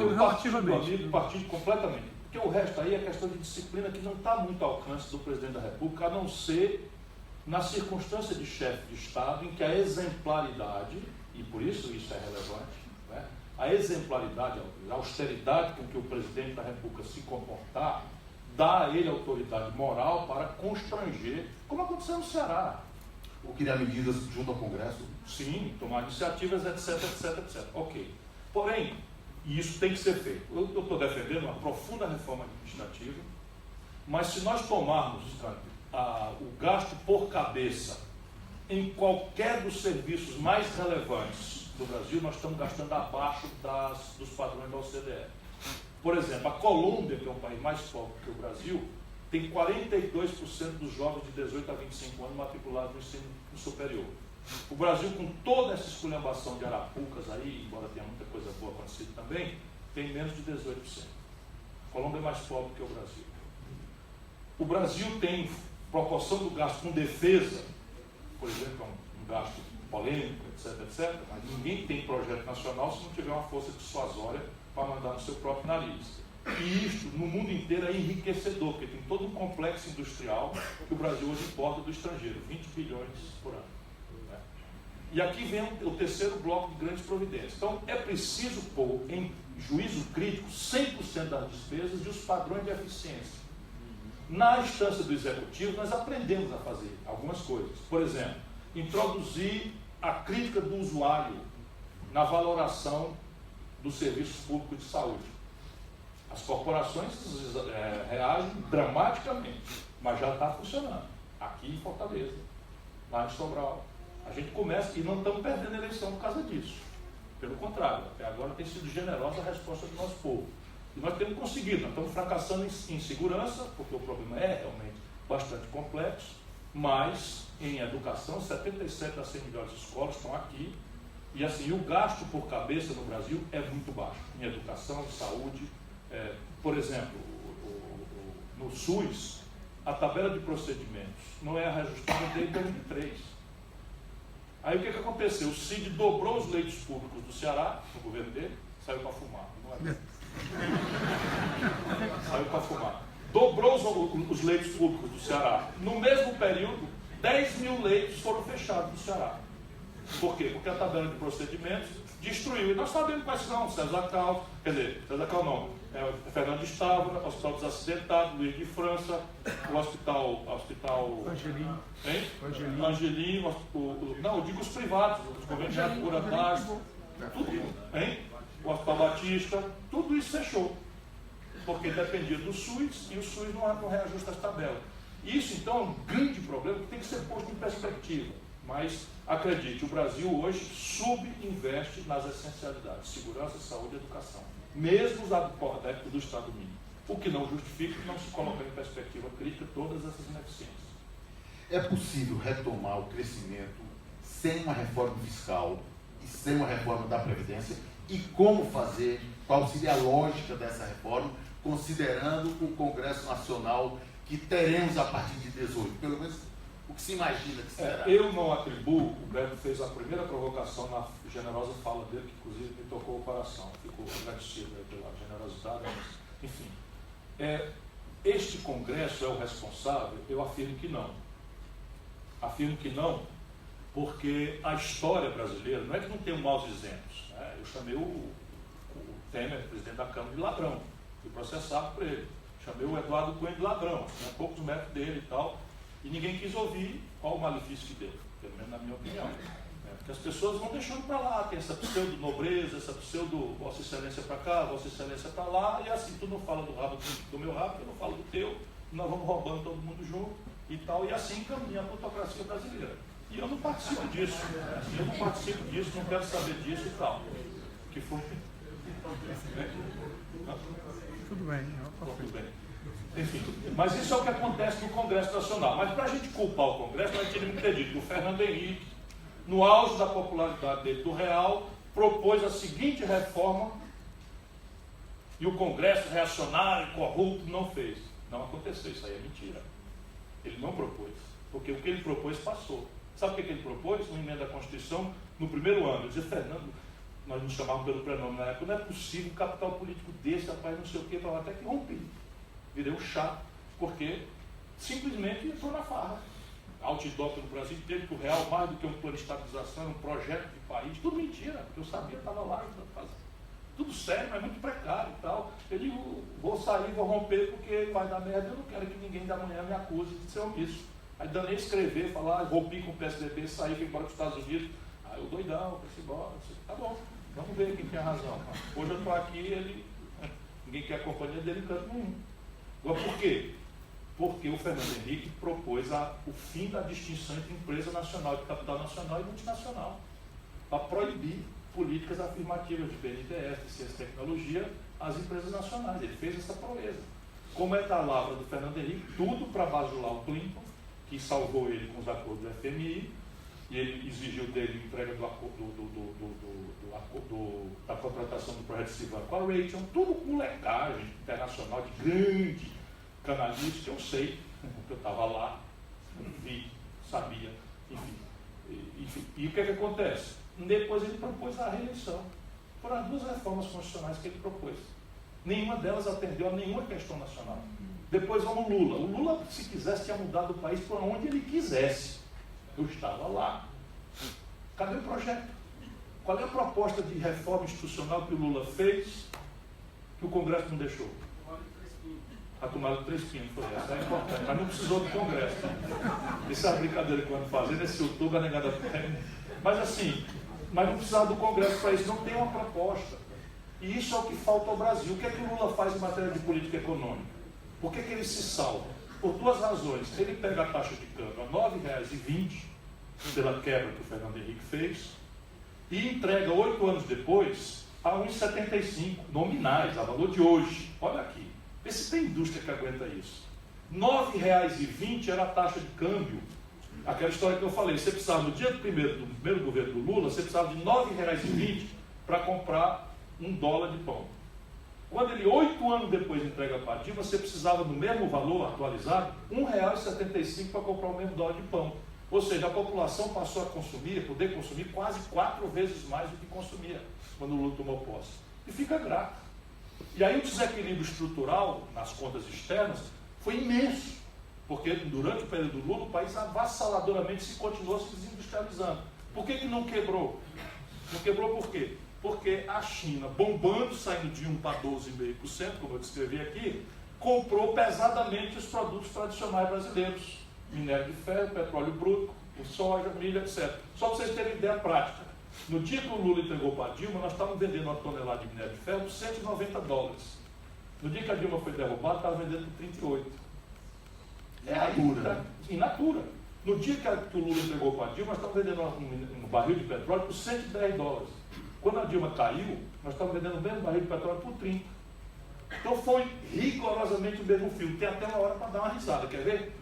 Quando aconteceu essa desvalorização do câmbio, Fernando Henrique fez a reeleição a 1 por 1 na prática, e com 60 dias do novo governo, ficou em 2,30 por 1. Então, vamos perder metade da capacidade de consumir do dia para a noite. A população fica zangadíssima, até hoje não esquece. Aí o que é que acontece? O PT faz um movimento fora FHC, e o Lula, então, presidente nacional do PT, apresenta um pedido de impeachment do Fernando Henrique, e vai entregar na mão do então presidente da Câmara, eu me odeio, Michel Temer. Olha o filme. Eu digo, Lula, meu irmão, não faça um negócio desse, remédio para governo ruim não é impeachment. Essa ruptura desestabiliza, a gente tem que dar estabilidade ao país, vamos esculhambar o governo, vamos, tá, mas não pode derrubar, tu está com saudade dos teus amigos do Tucano, não sei o quê. Tudo bem. Olha o que é que acontece no filme. O Lula comete a imprudência de botar o Michel Temer na linha de sucessão e dar furnas para o Eduardo Cunha roubar e comprar os deputados para virar presidente da Câmara, ficar na linha de sucessão e titular da faculdade de processar o impeachment. O que é que acontece? A Dilma desvaloriza o câmbio 60% no primeiro dia, dá um tarifaço de energia, perde o capital político e vem o movimento fora Dilma e impeachment e tal, só que dessa vez funcionou. Ciro, o Brasil sobrevive sem a reforma da Previdência? Veja, a urgência da reforma da Previdência não é essa que estão falando. E esta proposta não é reforma da Previdência coisa nenhuma. Vamos aos números. O Brasil, como foi construindo esse desequilíbrio estrutural da Previdência, que é verdadeiro, ao longo de décadas, o Brasil foi criando penduricalhos que, vinculados pelo legislador ao financiamento da Previdência, da Seguridade Social, garantem que não há no regime geral déficit. A saber, contribuição social sobre o lucro líquido, PIS, COFINS, contribuição patronal, contribuição do empregador e do governo, pagam esse ano e ainda sobram uns 28 bilhões de reais. O que acontece que o governo tem a coragem de falar em déficit? Ele cria um negócio, por emenda constitucional, chamada DRU, Desvinculação de Receita da União, que basicamente permite ao Executivo tirar 30% das receitas vinculadas pelo legislador a esta ou aquela funcionalidade, por exemplo, a Previdência, para colocar no saco sem fundo da dívida. E aí você tira 30% das receitas vinculadas ao financiamento da Previdência, bota para outro destino, apresenta-se um déficit estrutural de 180 bilhões de reais esse ano. Se eu tenho um déficit primário de 160, eu tenho que ver uma reforma que há tempo projete uma solução para isso. E isso exige a mudança do modelo de repartição para capitalização. Nós estamos discutindo um modelo misto, em que nós teríamos uma previdência geral popular, paga pelo Tesouro Nacional, de um salário mínimo a todo mundo. A partir daí, uma previdência social de repartição até o teto, nós estamos chegando a 4 mil, 5 mil reais e tal, e a partir daí um regime novo de capitalização público, porém administrado por coletivos de trabalhadores, com agência de risco, classificação de risco para a eleição dos investimentos, etc, etc, etc. Isto sinaliza para uma previdência sustentável no tempo. Esta reforma que eles já abriram mão, com casca e tudo, sem estudar coisa nenhuma, sem consultar ninguém, sem legitimidade, ela economizaria 600 bilhões de reais em 10 anos. Só que numa estratégia de fade-in, né? Pouquinho agora e mais lá no futuro. E, evidentemente, pouquinho agora não resolve nada. Nada, absolutamente nada. Percebe? Então, assim, é muita amargura e muita ilegitimidade, muita falta de estudo. E aí vem coisas graves, por exemplo. Como é que você equaliza um trabalhador intelectual, como Vossa Mercê e eu, né, para a questão previdenciária, com um trabalhador assalariado do semiárido do Nordeste, trabalhador rural? Isso não é razoável para fim de idade mínima. Como é que você impõe a uma professora trabalhar 49 anos para ter direito à aposentadoria integral? Onde é que tem esse precedente no planeta para a gente dizer, não, a República Popular do Congo está fazendo, a gente precisa examinar, mas não tem nem o Congo, com todo respeito ao congolês eventualmente aqui presente. Agora tem que ser diplomata, todos os países são importantes. Mas enfim, não tem esses precedentes. Então, estudar essas coisas é importante, mas assim, não dá para apoiar isso que está aí. Agora, é possível retomar o desenvolvimento sem a reforma da Previdência? No curto prazo, eu digo sim. É possível. Sem reforma. Sem a reforma. No curto prazo. É possível sustentá-lo? Não. Compreende? No curto prazo é possível porque tem tanta caricatura que se eu estressar um pouquinho a taxa de juros e pelo pacto federativo dilacerado eu consegui a proeza ali nos 6 primeiros meses de acertar um pacto com os governadores e prefeitos que estão todos na mão da União. Todos na mão da União. 21 estados estarão líquidos, ou seja, com receita corrente líquida abaixo da despesa corrente líquida na posse do novo presidente da República. Então, isso é um momento em que o lado bom da tragédia é que você tem um momento de fragilidade absoluta. E você pode, então, abordar o Congresso Nacional por um grande atacado, que é o Pacto Federativo. Redesenhar esse Pacto Federativo e passar esse conjunto de reformas na primeira hora. Isto feito, as revertem-se completamente as expectativas, aí você começa a trabalhar uma possibilidade de uma reforma estrutural da Previdência, embora eu queira propô-la também na primeira hora. Por quê? Talvez seja um punhado de perguntas aí, eu já vou adiantar um pouco aqui. O que fazer? Tenho estudado muito isso. E eu não sou uma mocinha que chegou ontem no bar. Eu já sou acaba já bem treinado aqui. Nossa, eu falei no bar. No bar.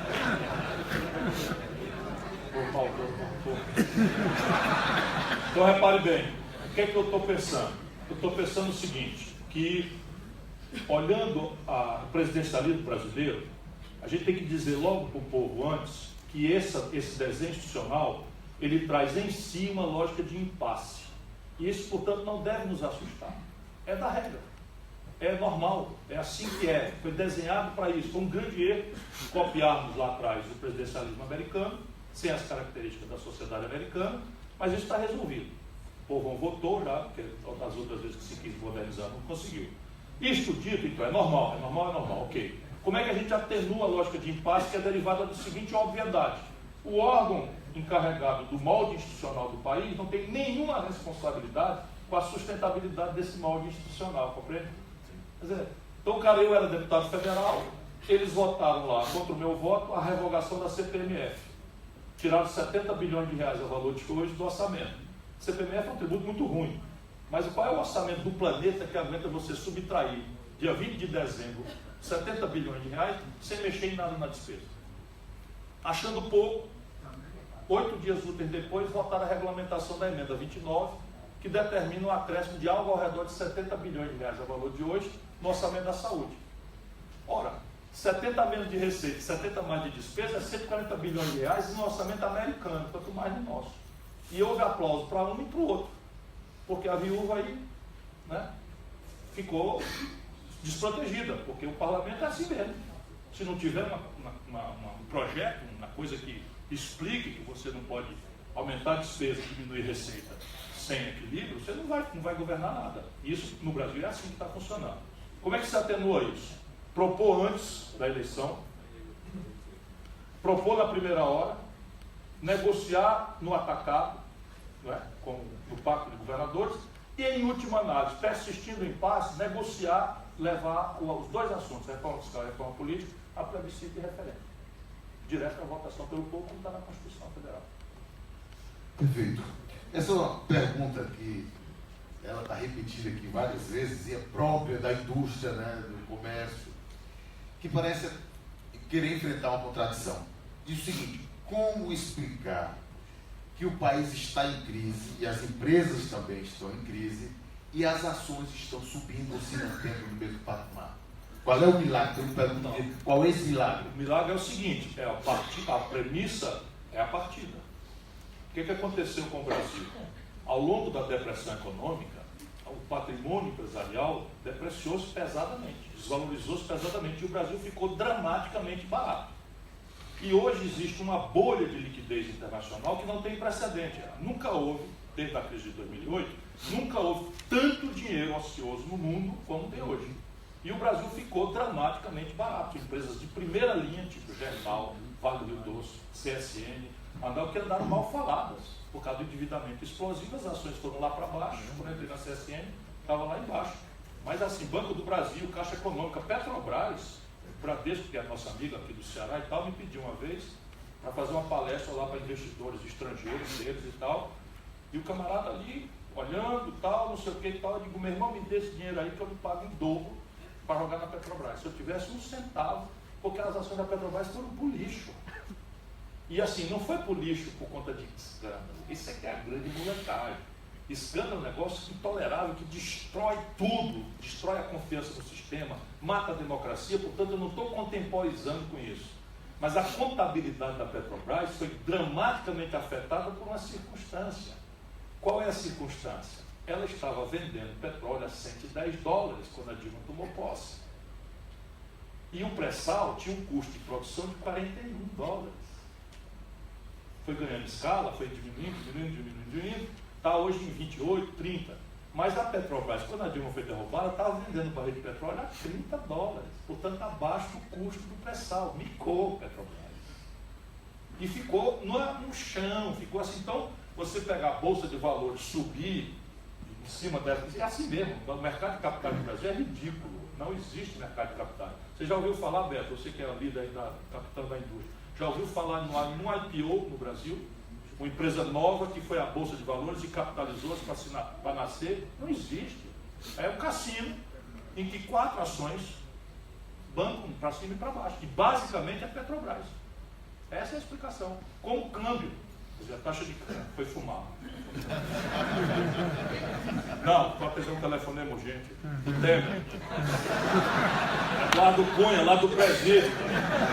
Diga aí que é o achacador que ele botou o dedo no nariz dele lá. Deixa que é o homem, rapaz. Onde eu chego, eu sou irmão do Cid Gomes. Ah, e vai.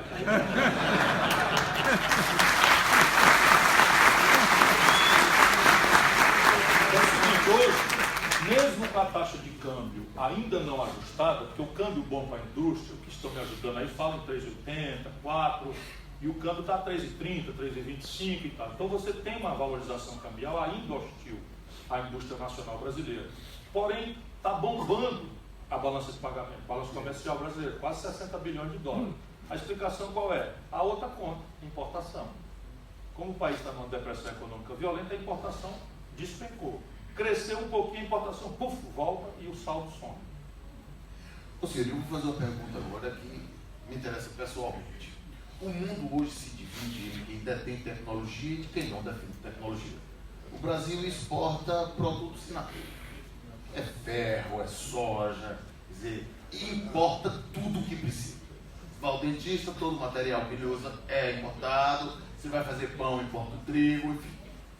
E se o mundo se divide entre quem detém tecnologia e quem não detém tecnologia, e a Coreia está aí para mostrar que essa divisão é real, o que fazer no Brasil para que se produza conhecimento? Porque o Brasil, na própria universidade, eu tenho reclamado muito isso, a universidade, os professores ainda acham que vão para a sala de aula, ensinar, ao invés de produzir conhecimento com seus alunos. Por isso nós não temos pesquisa, por isso nossa extensão é pequena. O que fazer? O que você pensa sobre isso? O que fazer com as nossas universidades para a gente sair dessa dependência tecnológica? Porque eu não vejo como o país possa crescer, o país possa se tornar verdadeiramente independente se ele não produzir conhecimento, se ele não tiver tecnologia. E me parece que a universidade é o caminho. E eu não vejo os governos incentivarem isso. Eu realmente não vejo a universidade, parece que ela tem a obrigação de dar um diploma ao invés. Quando se fala em qualquer conhecimento no exterior, na Inglaterra, principalmente nos Estados Unidos, aparece logo uma das top 10 lá, top 10, aparece logo uma universidade das 10 melhores do mundo. O que a gente pode fazer para tirar a universidade, a nossa universidade? A educação, de uma maneira geral. Aqui no Brasil a coisa é tão difícil, Beto, que ao invés de se melhorar o ensino básico, se criou uma cota para o aluno chegar lá sem aprender. Quer dizer, o país que faz isso, ele não está querendo formar conhecimento, produzir tecnologia. E nós vamos ficar sempre do terceiro mundo, exportando matéria in natura e importando a um preço caríssimo, e aí uma balança que aguente isso. O que fazer nesse caso? Veja, como eu estou me preparando para eventualmente ser presidente do Brasil, eu quero muito, né? Eu estou com a psicologia, brinquei aqui, mas eu sei que tem uma estrada longa e complexa no caminho para trilhar, mas eu estou me preparando para ser. Então o que eu estou fazendo? Eu vejo essas perplexidades, e a vantagem de uma pergunta brilhante é que ela já traz a semente da resposta, né? Isso é, inclusive, é um novo paradigma pedagógico, ensinar a perguntar, né? Então, o que eu estou fazendo? Eu estou procurando a excepcionalidade. Então, o que está funcionando no Brasil diferente desse pacto de mediocridade que caracteriza mesmo a matriz básica pedagógica brasileira em todos os níveis. E aí eu estou descobrindo coisas absolutamente extraordinárias. São guetos, mas ali tem uma dinâmica que mostra o que fazer. Então tem um projeto, a última visita agora, eu saí absolutamente comovido, chama Projeto Sirius, está em Campinas. São 3 institutos que se associaram ali, estruturas muito enxutas, e eles estão ali juntos porque tem um acelerador de partículas, de não próton, como aquele CERN, mas de elétrons, que ao colidirem geram radiação de alta linhagem, um raio-x profundo que consegue visualizar quase quanticamente as proteínas, as moléculas, a condição subatômica. E ao ter essa radiografia, vamos falar assim, para leigo como eu, eles estão aprendendo a transformar, por exemplo, a proteína de um capim numa proteína parecida com a da cana, que dá álcool e o capim não dá. Ou seja, o céu é o limite do que tem potencialmente ali. E aí você tem a extensão quase natural, porque eles estão ali também com uma estrutura de venture capital, tudo muito simplesinho, que é o tal dinheiro para apostar em inovação, que não é crédito, é associação a um empreendimento potencialmente extraordinário, mas de altíssimo risco, porque não experimentado ainda, e incubadora de empresas. Também fui descobrir uma coisa desse tipo em Santa Catarina. E aí eu estou pegando essas experiências, pegando as pessoas e começando a organizar respostas práticas para esse drama. No resumo, basicamente, o que é que nós precisamos fazer? Aumentar o investimento, isso não quer dizer necessariamente estatal, mas começar a criar associações pragmáticas entre o Estado e a iniciativa privada, para substituir importações e eliminar a conta de royalties, no nível empresarial. Vamos pegar um exemplo prático. Eu já peguei o caso, que eu chamo case, né? O case da Nokia. Lá em Sobral a gente chama case. Então eu peguei o caso da Nokia. A Nokia é uma empresa da Finlândia que está em Manaus arbitrando vantagens comparativas, basicamente é o que eles chamam de maquiladora.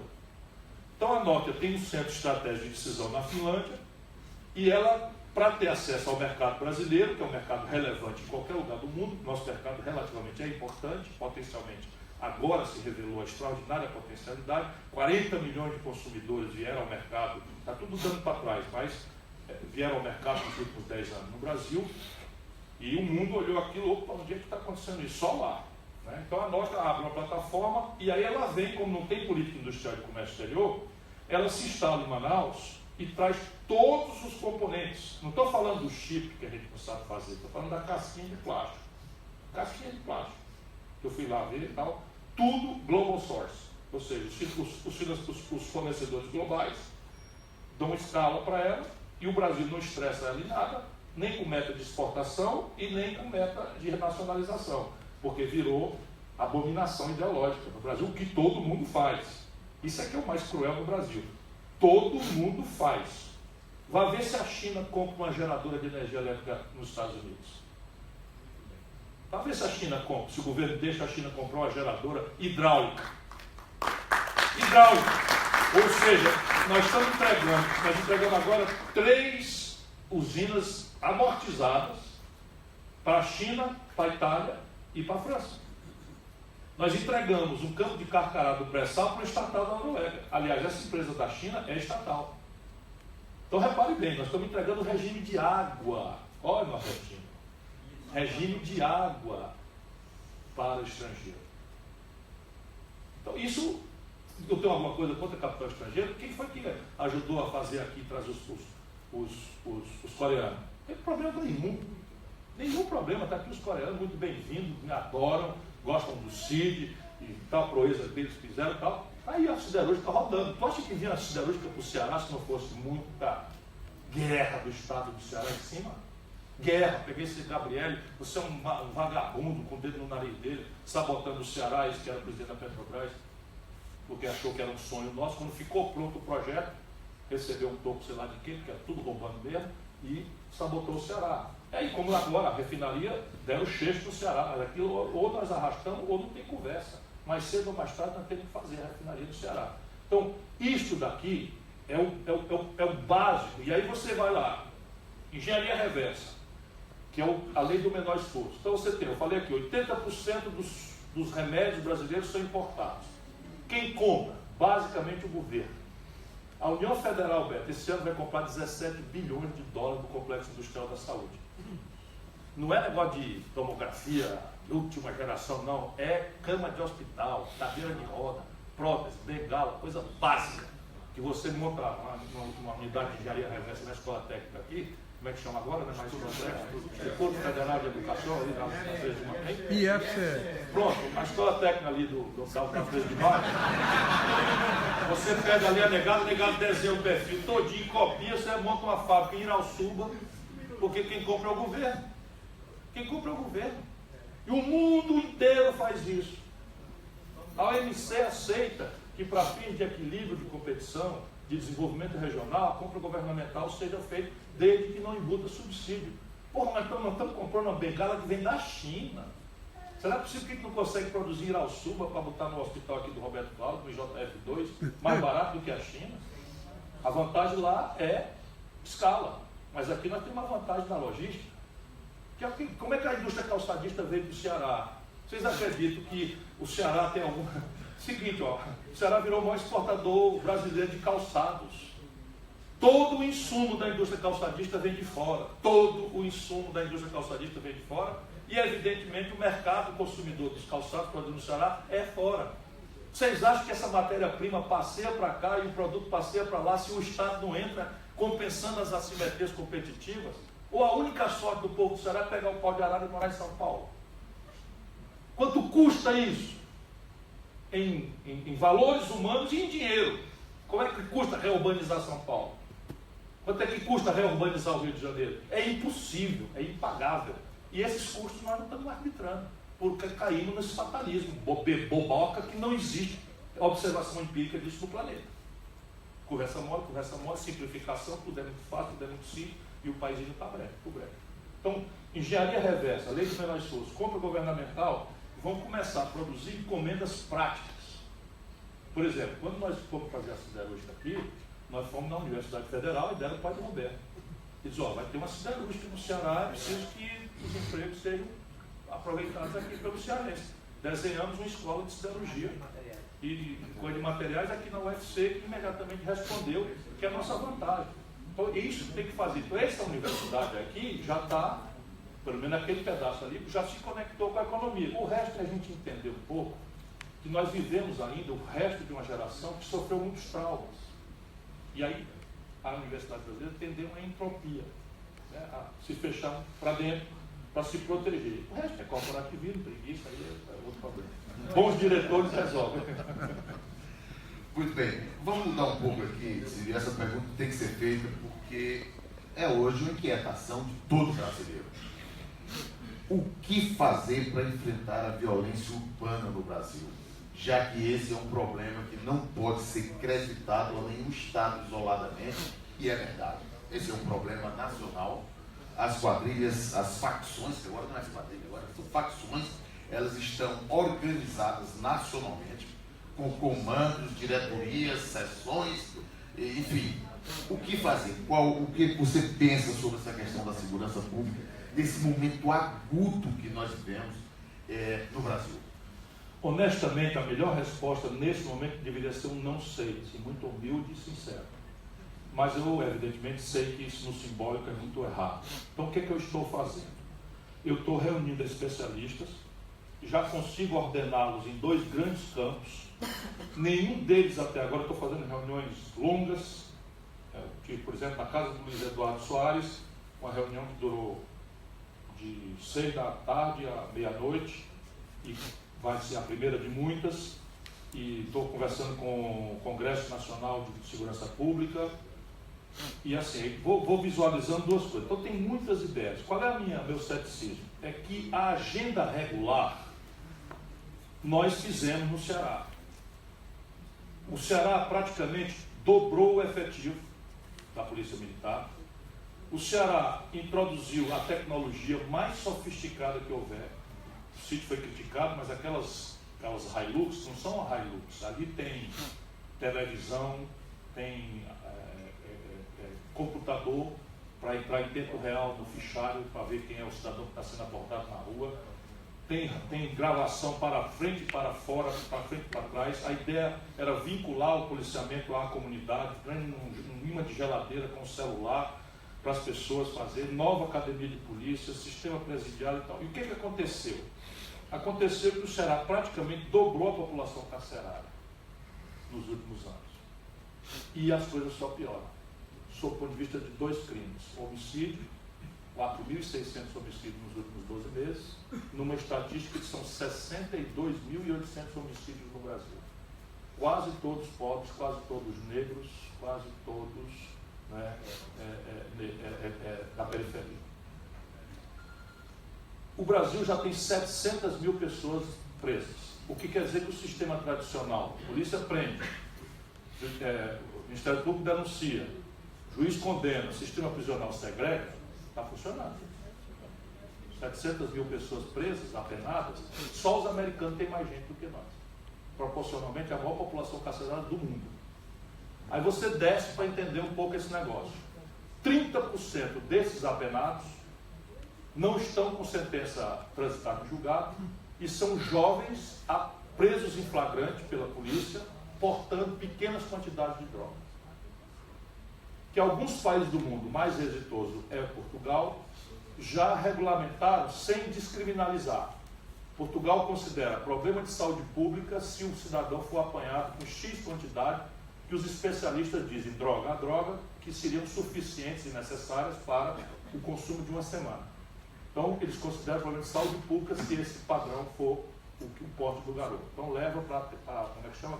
Redução de dano. A partir daí, continua criminalizado, etc, etc. No Brasil, 1/3 dessa população carcerária, portanto, nós estamos falando de 200 e poucas mil pessoas, são jovens que foram recrutados pelo tráfico com pequenas quantidades, ou de usuário ou avião, que eles chamam no jargão da periferia, avião. O que acontece? Esse menino, na hora que entra no presídio, ele é obrigado a se filiar a uma facção criminosa, que foram coisas gravíssimas, criadas em São Paulo e no Rio de Janeiro, e que estão aqui. Aquela confusão da Rocinha foi comandada de dentro de um presídio de segurança máxima por um conterrâneo nosso chamado NEM. O NEM. O NEM lá de Rondônia mandou instalar o alerta geral, que eles chamam, na Rocinha, porque estava ali a viúva dele, a mulher dele e tal, perdendo o comando para um ex-sócio, não sei o que e tal. Então, evidentemente, alguma coisa diferente precisa ser feita. Uma delas salta aos olhos. É a inovação institucional. Não dá mais essa guerra às drogas, está perdida. Podemos persistir nela, se esse for o querer da sociedade, mas, nesses termos, essa guerra está perdida. No mundo inteiro. Se essa guerra fosse possível ser ganha, os americanos já tinham ganho. O americano tem a população carcerária maior que a nossa, é o mesmo problema, só que eles têm uma grana preta para manter essa estrutura mais de 1 milhão de apenados, quase todos negros, quase todos pobres e tal. Enfim. E aí tem várias discussões. Tem um lado que é mais sensível, e as inovações institucionais são todas polêmicas, que eu estou ouvindo ainda. Por exemplo, do menos complicado para o mais complicado. Fala-se que o inquérito policial é uma impertinência, que ele vai ser replicado no judiciário, portanto não deveria ser mais fazer sentido. Se o amigo dá essa opinião, já vai virando opinião minha também, porque eu estou ouvindo a turma lá. Né? Mas eu sinto, mas lá tem comandante, ex-comandante da PM, do Rio, ali tem juiz, que estão me ajudando, juízes, promotores, e o Luiz Eduardo Soares é uma figura conhecida. Mas aí o Luiz Eduardo Soares comovidamente defende a unificação das polícias. Já eu tenho dificuldade de perceber. Eu defendo isso há muito tempo, Você já defende defendo também? isso publicamente, porque no caso do Ceará, as polícias nem se comunicam. Eu sei. Não há comunicação, então você tem duas. Sim, mas seria uma fazendo polícia só de natureza civil? Civil, claramente civil, como é no mundo inteiro. Essa é a opinião. Porque o problema é que precisa ter investigação e a polícia militar não tá preparada para isso, nem tem estrutura para investigar. Então basta o cara mudar de quarteirão que ele não vai ser incomodado. Tá vendo? Mas a polícia civil pode usar farda para dar essa sensação de segurança na rua, como é nos Estados Unidos, você encontra nos Estados Unidos. Eu estou só devassando. Desculpa, Não, você fez muito bem. Eu quero muito ouvir, porque eu estou colhendo opiniões, porque esse é o assunto que mais me dá perplexidade por causa da nossa frustração aqui no Ceará. Porque todo o manual do fazer, menos o que a gente não pode, mas o que salta aos olhos também é o seguinte, é que a União Federal, para além de patrocinar inovações institucionais tipo essa, que tem que ser posta em debate, ela tem que entrar no assunto. E, na verdade, ela hoje gasta menos do que gastava há 10 anos em segurança. Aí você tem o contrabando de armas, só a União Federal é capaz de coibir. O contrabando massivo de drogas, o Brasil não produz cocaína, êxtase, essas coisas, e a União Federal nós temos 12.700 quilômetros de fronteira seca, 8.400 quilômetros de fronteira marítima. Então, se nós não tivermos eficácia na estrutura de controle de fronteira, é muito difícil, porque o dinheiro que circula, cara, é uma coisa absurdamente alta, é muito alto, sabe? A ponto de já estar entranhado na política. Está entrando na política. Eu acho que eu tenho a seguinte ideia. Se no Brasil, vamos pegar o caso do Ceará. Bom, o Zezé Perrella, aquele helicóptero, foi apreendido com 480 quilos de pasta básica. Eu tenho estudado muito essas coisas. Pasta básica vai ser desdobrada. A matéria-prima da cocaína dá para fazer, pelo que me disseram, 4.000 quilos, 4 toneladas. Para consumo. E a borra é o crack, para consumo.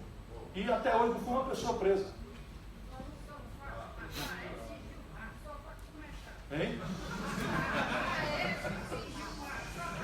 Bom, se você me permite. Aparece assim, eu ia dizer que tem o outro lado. Eu estou conversando, por exemplo, o sindicato da Polícia Civil de São Paulo está me ajudando. E a turma lá já é isso aí. Eu estou, essas facções só. Mas eu Eu acho. fico ouvindo, tá? Calma. Se nós Eu outro tivéssemos- candidato aí que vai ser sindicato que ele. Não fica mais aqui para estar. Se hoje nós tivéssemos metade do que tem do contingente da Polícia Militar hoje fosse da Polícia Civil, seguramente a situação da segurança do Ceará seria muito melhor, porque incomodaria o marginal que comete o crime. Veja a situação que nós temos no Ceará, como é grave, como é preocupante. Um promotor de justiça foi assaltado. Ele parou com um carro e dois rapazes chegaram com uma moto e o assaltaram ali na rua José Cândido, ali no Monte Castelo. Para registrar o BO, porque era sexta-feira, as delegacias estavam fechadas, ele teve que fazê-lo aqui na aldeota. Aquela dupla que assaltou vai ser investigada quando 5 minutos depois a polícia militar chegou. Mas o que a polícia militar vai fazer? Ela não vai investigar. Era preciso que você tivesse um contingente no bairro para conhecer, investigar, tentar ver onde é que tem câmera. Porque isso a polícia militar não faz. Quem faz é a polícia civil. Então eu acho que nós estamos investindo na polícia militar para ela fazer algo que nós não estamos, ou não precisamos na extensão que está. Ou pelo menos não tem o mesmo efeito que teria se isso fosse da Polícia Civil, que no outro dia, na mesma hora, começasse a investigar, tentar localizar. Enfim, sem investigação, sem inteligência, eu acho que você não combate o crime organizado. Porque o crime está organizado. Se a força do Estado não estiver organizada, a Polícia Militar foi lá, ela não vai dizer nada na segunda-feira para a Polícia Civil, que também não vai investigar, porque nem tem contingente, e nem o assunto vai chegar para ela, porque o fato foi registrado na aldeota. Então eu acho que a estruturação de uma Polícia Civil para incomodar, tirar o bandido da sua zona de conforto, eu acho que é fundamental. Pois isso é o que eu estou recolhendo, sua opinião acabou de ser recolhida, anotada, reforçou muito a minha, que é nessa direção, mas como esse é um assunto absolutamente polêmico, que há interatividades as mais complexas, eu me comprometo, assim que eu tiver formado a minha opinião com esses especialistas todos, a anunciar uma política. Porque eu quero dizer que eu vou botar a mão nesse assunto pesadamente. Maravilha.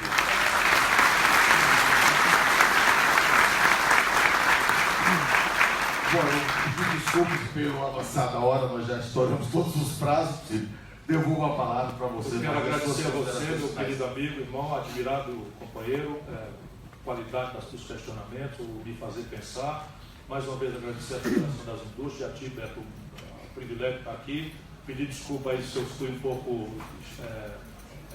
extenso demais nas coisas, mas eu de fato estou comovido na crença de que o nosso país tem tudo para dar uma grande virada. Mas não será com frase feita nem com simplificações grosseiras. Isso a gente precisa até bater. Um abraço a todos.